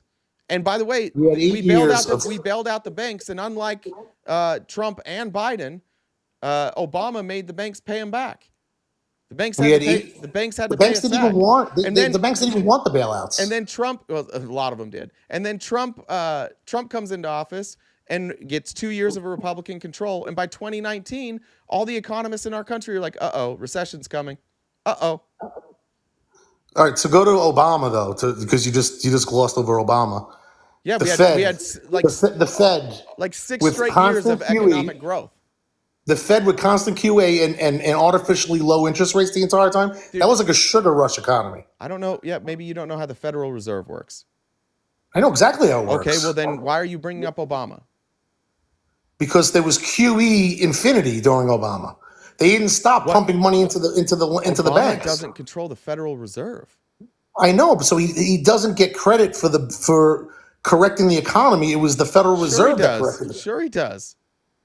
If he doesn't have control over the reason why the economy didn't crash, The Fed isn't why the economy didn't crash. What? Absolutely why. Oh my God, that's crazy. That's crazy. QE, without QE, quantitative easing for anybody who's artificially wondering. low interest rates, we would have had the entire world economy would have crashed. And the only reason why we don't have ridiculous inflation So from what that, did you think you should do? it wasn't him that did it. It was fucking the Federal Reserve. What are you talking What the about? fuck are you talking about then? We're talking about Democrats and Republicans. You're saying that Obama came in and fixed the problem. He didn't. The Federal Reserve did. You think that the only reason we recovered is from quantitative easing? All right, what policies did Obama implement that corrected the economy under his administration? Well, you had massive which has been undone, but we regulated the housing market. Oh, with yeah, okay. That was in 2012, and that fell really short. And then we collected revenues. We didn't lower taxes. Right. Okay. Yeah. So we brought in more money. Right. I know you know better than anything, and you just don't want to lose the win. It's something with you. You don't want to lose. You know that the Federal Reserve's QE and artificially low, near zero interest rates was really the biggest reason for the recovery that we had. You have to know that. Yeah. Yes. In the couple years post 2008, so 2010, 2011, sure. But he was president for 8 years, and for 6.5 of those years, we had economic growth, and he handed Donald Trump a booming economy, even though Trump lied and was like, "Oh, it's not going well." And Obama laughed when he said he was going to have lower unemployment. He said he's not. I don't care. I don't care about any of that. He did. I know. Okay. And then what happened? And then what happened? That Republicans did that, but Ronald Reagan. And then what happened? COVID hit, and the world. Oh no! What happened before COVID? I don't know. That's all speculation. That's saying it's not speculation. It's stagnation. We had stagnation, and virtually every economist said we are headed for a recession because Donald Trump and the Republicans spent money and cut taxes, and that's fucking stupid 100% of the time, and it's what Republicans do 100% of the time. If economists' forecast was so good that we wouldn't have any kind of an issue in our is cutting taxes while increasing spending ever good? because you don't account for growth. Growth is the one part of it, the one component that they Growth never of add what? into the mix Growth of what? because you can't quantify growth. You don't Yes, know you how much can. growth you're going to get from that policy. Excuse me, you can. Then how do you know that? If you can't quantify it, how did you know it grew? You could quantify past growth, what happened, but you can't quantify future growth in forecasts. Yeah, you can't quantify things that haven't happened, is what you're saying, right? Right. But they Okay. quantify everything else. I understand like that. they do with But everybody do else's policies. But we have economic indicators, yeah? Yes, but growth is something that they can't quantify. They can quantify the cost. You can make estimates, you can't quantify anything tax until it's policies are gonna happened. cost. But you can make estimates, and you can make estimates based on math. It's not that hard. But they don't. That's what I'm saying. They When you don't? look at They don't do when you estimates look at based the on math? economists that were looking at Kamala's No, stay with me. policies No, stay versus with Trump's. me. No, Drew, you don't get to run away from that. That's fucking crazy. Economists only use math. What are you talking about? I didn't say they don't use math. It's what you just What said. I'm saying is that they can't figure growth. They can't extrapolate growth. You can't project in like a growth? pro forma format. You can't project growth. Not when it comes to a policy like Tax cuts? tax cuts. How are you gonna Yeah, know how 'cause every how time the we cut market's gonna taxes react? and increase spending, we get a recession. No, what I'm saying is you don't know how the market's going to react to it and how the companies It's are not going to the spend market that reacting to saved it. money. It's not the market reacting to it, dude. We don't have the money to pay our bills. No. Where do we You're get not the money following to what pay I'm our saying. bills, Drew? Where does that money come from? If you have growth and you have a Where is that? lower Drew, interest, nope, if you have a nope, stay lower with me. tax No, rate, Drew, you got to answer the questions I ask, or otherwise I got to go I'm trying to somebody else. explain it. No, I'm not asking you to explain it. I understand this, I think, better than you. So you should stop explaining and just start answering questions What? instead. What? You're saying we can't project growth? You can't project growth based on tax cuts Sure. Why not? because you don't know how the money's going to be spent, and you don't know Yes, you the do. money We have that's spent. budgets. No, the money that's spent that's saved by corporations in a tax cut. And how they're We're going to talking spend that about money paying and how our that's going to bills. turn That's into only. growth. We're talking about paying our bills. See, we're talking about two separate things. I know, You're and talking I'm about asking you to talk about the thing I'm talking about. All right, so you're talking about the like bringing in less revenue as opposed to more revenue. Is that what you're saying? That's bad. Okay, but that's not what I was Dumb. talking about. Okay, but I We don't were- understand. no, I no, just, we- I I'm just just don't saying, understand this. I'll Like, I answer don't that. understand why we can't get on the same page. If you cut taxes and increase spending, it's fucking stupid always. 100% of the time, unless it's done like in a time like maybe just right after COVID or after a disaster. In those cases, when you need to free up money for people, maybe it makes sense to cut their taxes and increase spending. But as a long-term, multi-year idea, every single time it leads to a recession. Okay, but we didn't have the liberty of seeing a second term from Trump. No, So but we don't know how that would have panned out. Well, if it We got- panned out we like got most stopped short by economists say, COVID. let's say COVID didn't happen, Trump would have been campaigning with migrant caravans, with a border with a 500% increase, and at that point, just if you're just following trends, we would have been at like 1,000, 2,000% increase at people at our southern border, and you would directly tie that to the actions of the Trump administration destabilizing the countries south of us, and you would have a recession. He would have been blown out. He actually kind of got saved by COVID a little bit. And here we are, like, we did this. We got through COVID. We recovered. We're kind of getting back on our feet. How is the answer cut taxes? Well, I don't know. Who's good? We just spent a bunch of money. I don't look to cut taxes. You know that's always going to spur growth. No, it doesn't. Like I said, that's going to No, spur it growth doesn't. in the economy. It always doesn't. does. Well, then why didn't we see growth? We didn't see it spur growth. We did when he cut taxes. Look at when he cut taxes in 2017. We saw us. Excuse me. Our GDP growth. Do you think it was increasing? For a period. It was Where? from 17 to 19. Okay, let's pull up the GDP graphs. 17. It wouldn't have went into place until 2018. By the way, the tax cuts. Well, 17 to it was that 1 year, I think, after he cut the taxes. Okay, so let's see. I don't have it in front of me. I got to go in front I of got it. me. Don't worry about it. I got it. So we Yeah, but I saw. want to be able to see what you're seeing. What's that? I want to be able to see what you're seeing too, so I make sense. Okay, so 2017 2.4, 2018 2.9, back to 2.4. Obama had 3 years that were higher than that. Oh no, let's see. No, 3. So Trump basically had a year, and then you get into 2019, GDP growth had dipped. GDP growth was going down in 2019. That's why people thought we were headed for a recession. Well, 2019, when in 2019? During COVID? These are annual GDPs. So that includes COVID numbers? No, COVID was basically 2020. What was it? I don't think we had any shutdowns until 2020. Yeah, I guess you're right. It was February, late February, right? Yeah. All right. Well, I mean, I don't know. The problem is, I just don't. I think that, like, if I'm being honest, I just think you like being on that side. But I don't understand why you can't articulate the things that make you nervous. Because if we just talk policy for policy, you don't agree with any of Trump's policies, and most of the stuff that Kamala was running on, you mostly agree with. So I'm trying to figure out why people like you unrealized capital gains. You disagree with her capital gains rules or her unrealized capital gains over 100 million? Really? That would have affected every mutual fund. No, it wouldn't. How would it not affect every mutual fund? It's individual taxes. It wasn't. It didn't include corporate taxes. No. So then it really wouldn't have done anything to anybody because anybody with that kind of money. Yeah, no. Anybody with that kind of money isn't doing it on their personal. A couple of people that have over $100 million would have paid a little bit more in taxes.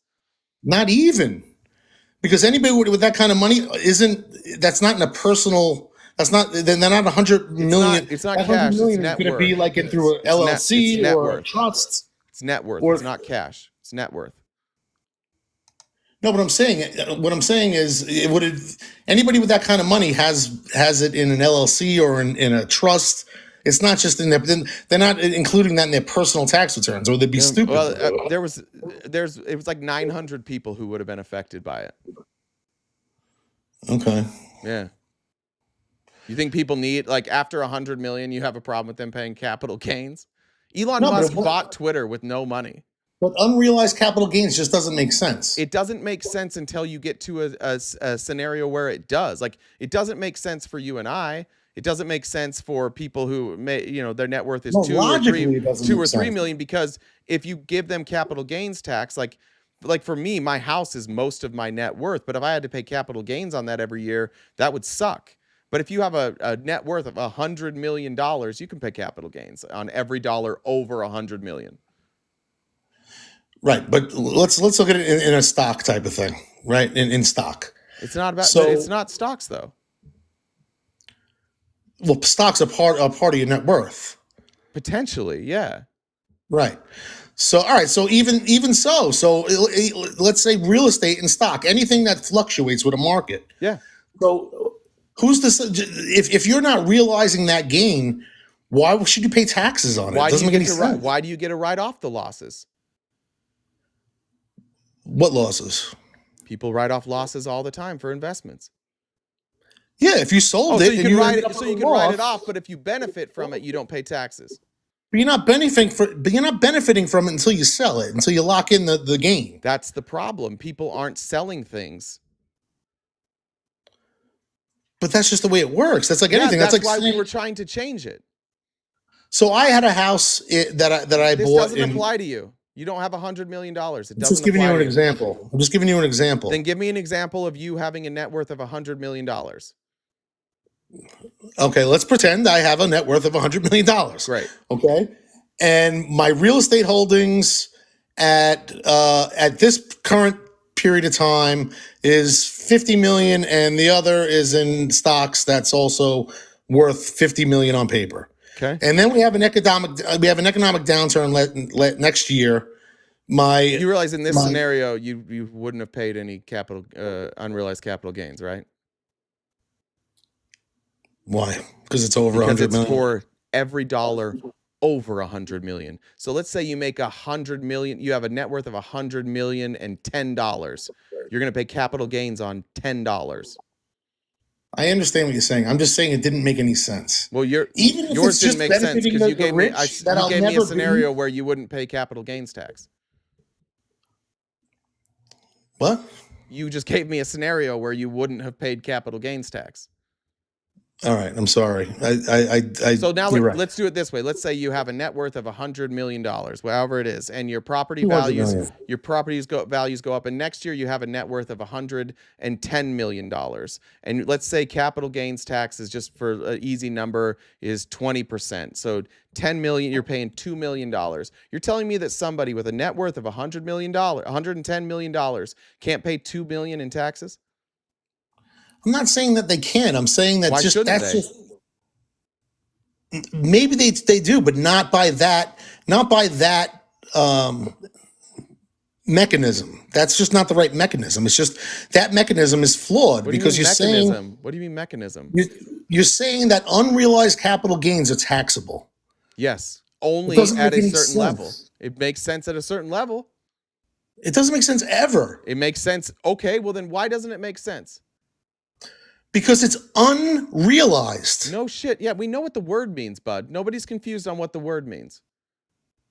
Okay, I think it might be. No, it means Because if that it's it hasn't been unrealized- realized, meaning they haven't cashed out. Right, so meaning that it could fluctuate at any point. Yeah, the problem is Meaning that it's not Correct. stagnant. And right now we have a system where if it fluctuates and goes down, you get to write that off and not pay taxes. And if it goes up, you keep it all. How dumb is No, that? you pay How you pay fucking capital dumb- gains Drew, on it when you come on. How dumb is that? you pay capital gains How- on it when you no, sell it. how- What are you talking about? I know, but if you don't sell it and it You- goes down, you get to write that off. Not if you don't sell it. Yes, you do. So what are you talking about? You don't know what depreciation is? Depreciation with stocks? What's depreciation with stocks? With assets? Yeah. Stocks. Explain depreciation when it comes to stocks, please. Inform me. How are you Well, depreciating stocks? we were talking about real estate. Okay, well, real estate you could do depreciation Remember when, if it's an investment Trump property. literally got in trouble for writing off depreciation twice on the same property. How do you do that? If it's an investment property. Well, how do you do that? Yeah. Oh my God, Drew, you know the answer to these. You're just playing dumb now at this point. No, I'm not playing dumb. Let's just be honest. Be honest, Drew. You didn't know there was a cap at 100 million, and now you're scrambling to No, I figure did out a know way there to was a cap defend at it. 100 million. I knew there was a cap at started 100 at million. 100 million. You didn't know. No, I didn't know that it only was for personal and not for corporations. That's what I didn't know. Let me ask you this. Let's say you Because have if a it net was worth corporations that were also had to pay the unrealized Sure. tax, then every single mutual fund would be subject to that tax. Do you believe that everybody in the more money you have, the easier your life is? Or not easier your life is. Financially? Let me Financially, rephrase yes. that. Hold on, let me rephrase that. The more money you have, the easier it is to make money. Yes. Okay. Of course. Gotcha. So if you just think of this, if you extrapolate out, the Mm-hmm. more money you have, the easier it is to make money. Is money finite? Not the way we have No, it it now. is. It's supposed to be, right? Yeah, it's supposed to be. Okay. But yeah. All right. For So sake of if argument, money yes. is finite and people are and it's easier to make money if you have more money, the people who are rich are going to get more rich. And if we don't tax them, we have to print more money. So you got somehow the Republicans became the party of we don't want to print money, but also we want to keep the same fucking system in place and make it easier for rich people to make more money, which is why we have to print more money. Jay, do you think all the money that we have in our Would you economy just, is would you printed? just stay with me, would Do you? you think it's printed? Just stay with me, would you? Is it printed? I'm speaking in generalities, Drew. You know what you're doing right now. You know exactly I know what I'm You know doing. exactly what you're doing right now. No, you agree with me. The reason we have to spend more money is because, and this is just basic like economics 101. We don't have to send out stimulus checks if people have money. Right. Okay. Okay. And where can we get that money? We can print it or we can tax it.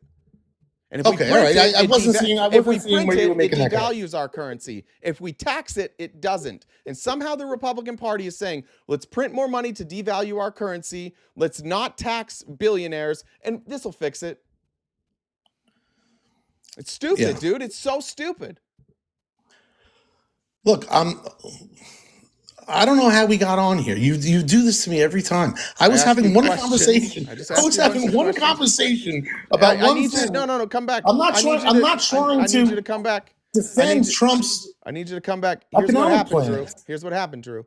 I asked you for a specific policy, and after asking a bunch of times, you finally gave me one, and you didn't know anything about it. And then you defended it, and now you agree with me again that cutting taxes is dumb. For billion, it makes no sense to cut taxes for billionaires, especially if you're opposed to the government giving out stimulus spending. It makes no sense. There's so much money that the government could take back.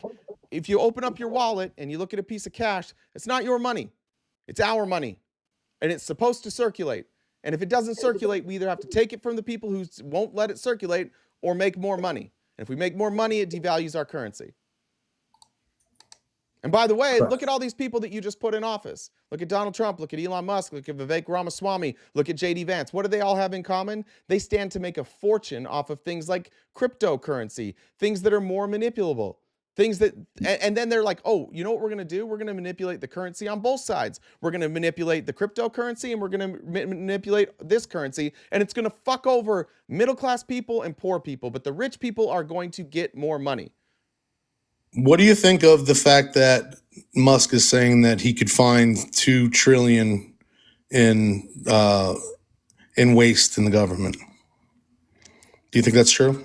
I mean, he gutted Twitter and their company went to shit.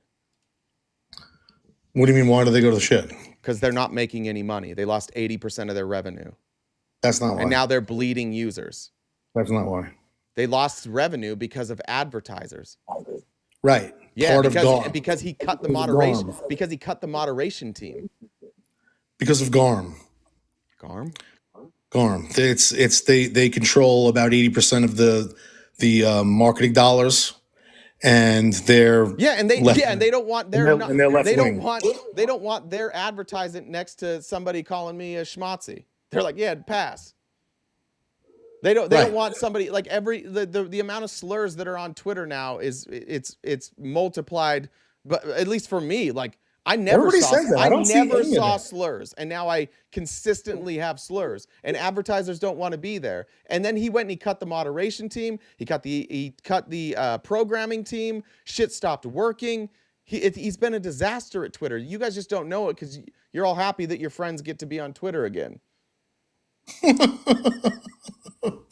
Is that what it is? That's what makes me happy. Yeah, look, there wasn't a single person who got canceled for Twitter that didn't say something completely fucked up or something fucked up. Everybody that got taken off Twitter under Jack Dorsey pretty much deserved it.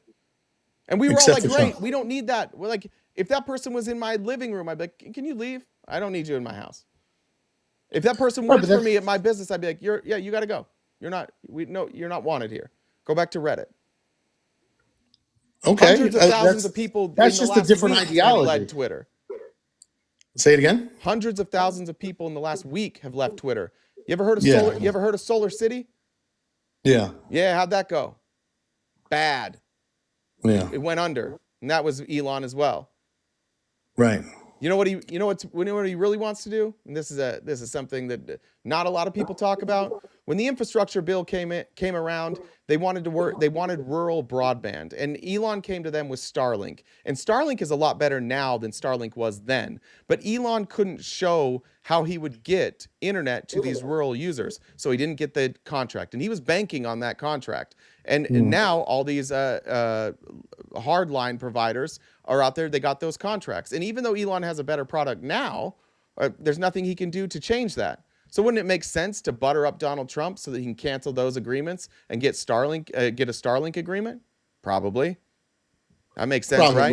Who's Elon's biggest threat to Tesla? China. What's the threat?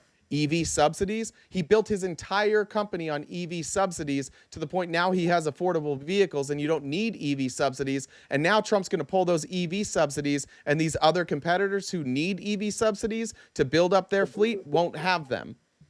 He acted like this guy's bawling, like he's all about the he's all about like material things. I mean, he seems to be the exact opposite.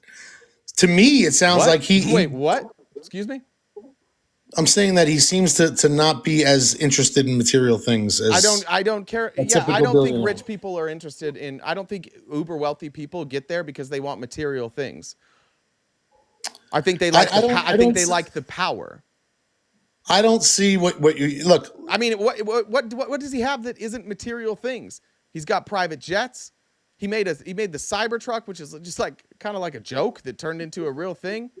Yeah, it seems like that's what he's doing. He's becoming like an and there's no consequences because he's so fucking rich that even when he fails over and over and over, he wins. Okay, good for him, I guess. Why is that bad? Because it means our system failed. Because if we fail over and over, we're homeless.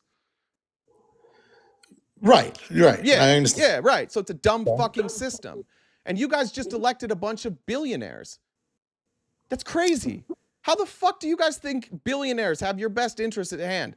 And somehow they convinced you that like the worst thing in the world is that they would get taxed. No, that's not it at all. I honestly believe look, and I could be naive to this. I don't think any of us will know for sure until the administration takes shape and we see what happens. None of us really know for sure. But what I really think is true is that they are going to try to streamline the government, which is something I've been against. I've been against wasteful spending from the government forever. Regardless of my thoughts of other things. Pause real quick. Jay, we want to check your. I just thought I was just messaging you. Do you want to check messages?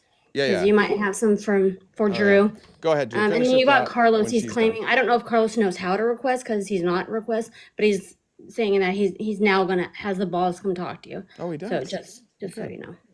Yeah, I want to believe that they're going to try to rein in on the corruption in the. What corruption? They are the corruption, dude. The billionaires are the corruption. It's not the government. It's the billionaires. Agreed. But so why did you put the billionaires in charge? Look, they're saying that Trump had mentioned that he doesn't think you should go from the FDA to a biotech or back. That's not the problem. Cool. That's not the problem. That's part of the problem. It's not problem. Not really. It's not that big of a problem. Of course it is. Not really. You see 20 to 25% of FDA approved products get off the shelf. The bigger problem is it appears you can get enough money now to just buy yourself a seat at the table. Billionaires bought a vice president, a president, and then that president started appointing all their friends. They literally just bought a presidency. Look, you could look at it like that, or you could look at it like, all right, these are people that don't need the money, so they'll try to do things like they're saying they don't need the money. Why don't they pay their employees more? Why don't they give their money away? That's a whole different thing. Why don't they give their money away? I think they do. I'm sure they give plenty to charity. Not much. Elon doesn't do a whole lot. How do you know? Because we know what he spends on charity. You can look it up. What does he spend on charity? Not as much as he spent on this election. Let's see. No, but why do you think it's smart? Do you think it makes any sense that somebody's worth $250 billion? Why does that exist? Why does that need to exist? Musk donated $1.95 billion in 2022 and $5.74 billion in 2021. It's a lot. It's a lot of money. He spent $44 billion on Twitter to just be a right wing, to just affect the election. Do you really think he had the foresight to affect this election buying Twitter then? Yes. He wasn't even in Trump's orbit at the time. He was on the right. He was on the right as soon as he bought Twitter and he's always been on the right. He just also believes in science. That the only difference between a normal right winger and Elon is their belief in science. That's it. But My neighbors are selling the in every Tesla. other way, he's just a conservative. My neighbors are selling the Teslas, full blown liberals, and they only bought them because of Elon Musk and him being Nobody gave a shit about that. You don't know. And now they're selling No, them. that didn't happen. That's a story that you guys tell yourself so that you can justify why you were like. This is what you do every time. You're trying to justify and be like, oh, you guys are the same. No, we're not. You guys handed over the reins of our country to the billionaires, and now we're all sitting here hoping. Good God, we hope we're wrong. We hope you're wrong. You wanted we to hope that own we're the right. fucking libs. All because we had the audacity to say that like trans people are real people, and so you guys all got fucking don't have any pissed. problem with that. And you allowed this. This is crazy, dude. We got 0 times as a president nominated an accused sexual assaulter, and this guy has 4. All 4 came from this guy. And they're not gonna do anything for you. They just are gonna cut taxes for billionaires, and then in order to make up for that, they're gonna tax the middle class with tariffs. All to own the libs.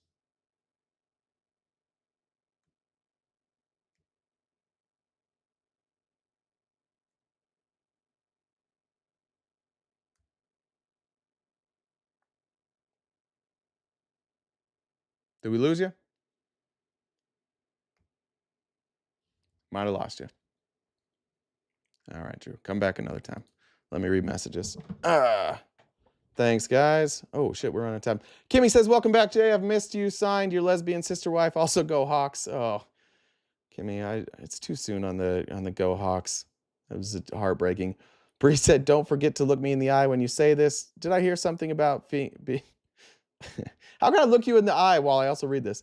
I'll look at your picture in the eye. Did I hear something about being fully blown? I can make that happen and more happen for you. Thanks, Bree. Sal says, my asset never depreciates if you're interested in it. All right. Great. Rebecca says, Drew's a complete dumbass. Happy birthday, Jay. Thanks, Rebecca. Oh, sorry, Drew. I didn't say it. Bree says, you've been gone for so long that I forgot to tell you about my pistachio pudding. When you have a moment, check Discord to find out. They know. Oh, Lord. Do me a favor. DM it to me or send it to Jen because I'll forget. But I'm terrified now. Sal says, I see the bussy tickler is growing in nicely. Is that Bussy? Is it supposed to be Bussy? I think it might be supposed to be Bussy, the beard. Yeah, I didn't shave when I was down there, and maybe I'll just let it go for a while. Bree said, I don't want you to put the umbrella up to avoid the splash. Keep it closed because I want keep it closed because I want you to feel every drop. I don't know if you collect Pokemon, but they call me Squirtle. That's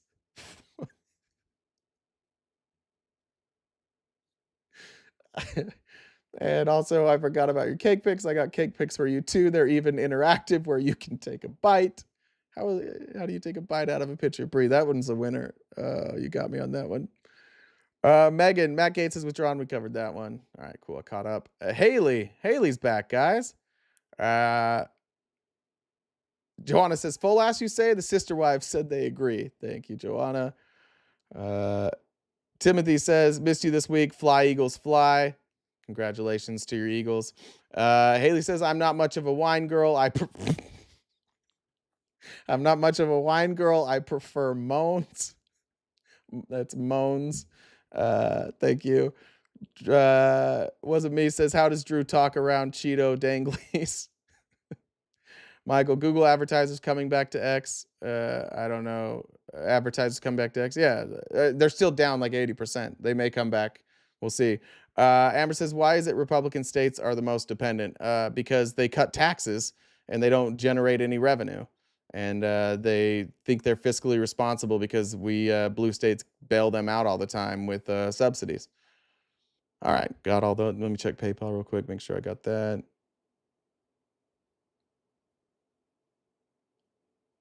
All right, cool, got them. Oh, let me add. Sorry, let me see where we're at on the goal.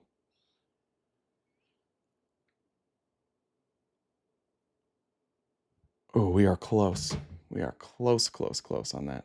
Thanks, guys. It's nice to be back. Jen, are you bringing someone up? I think I just saw something move. There we go. All right.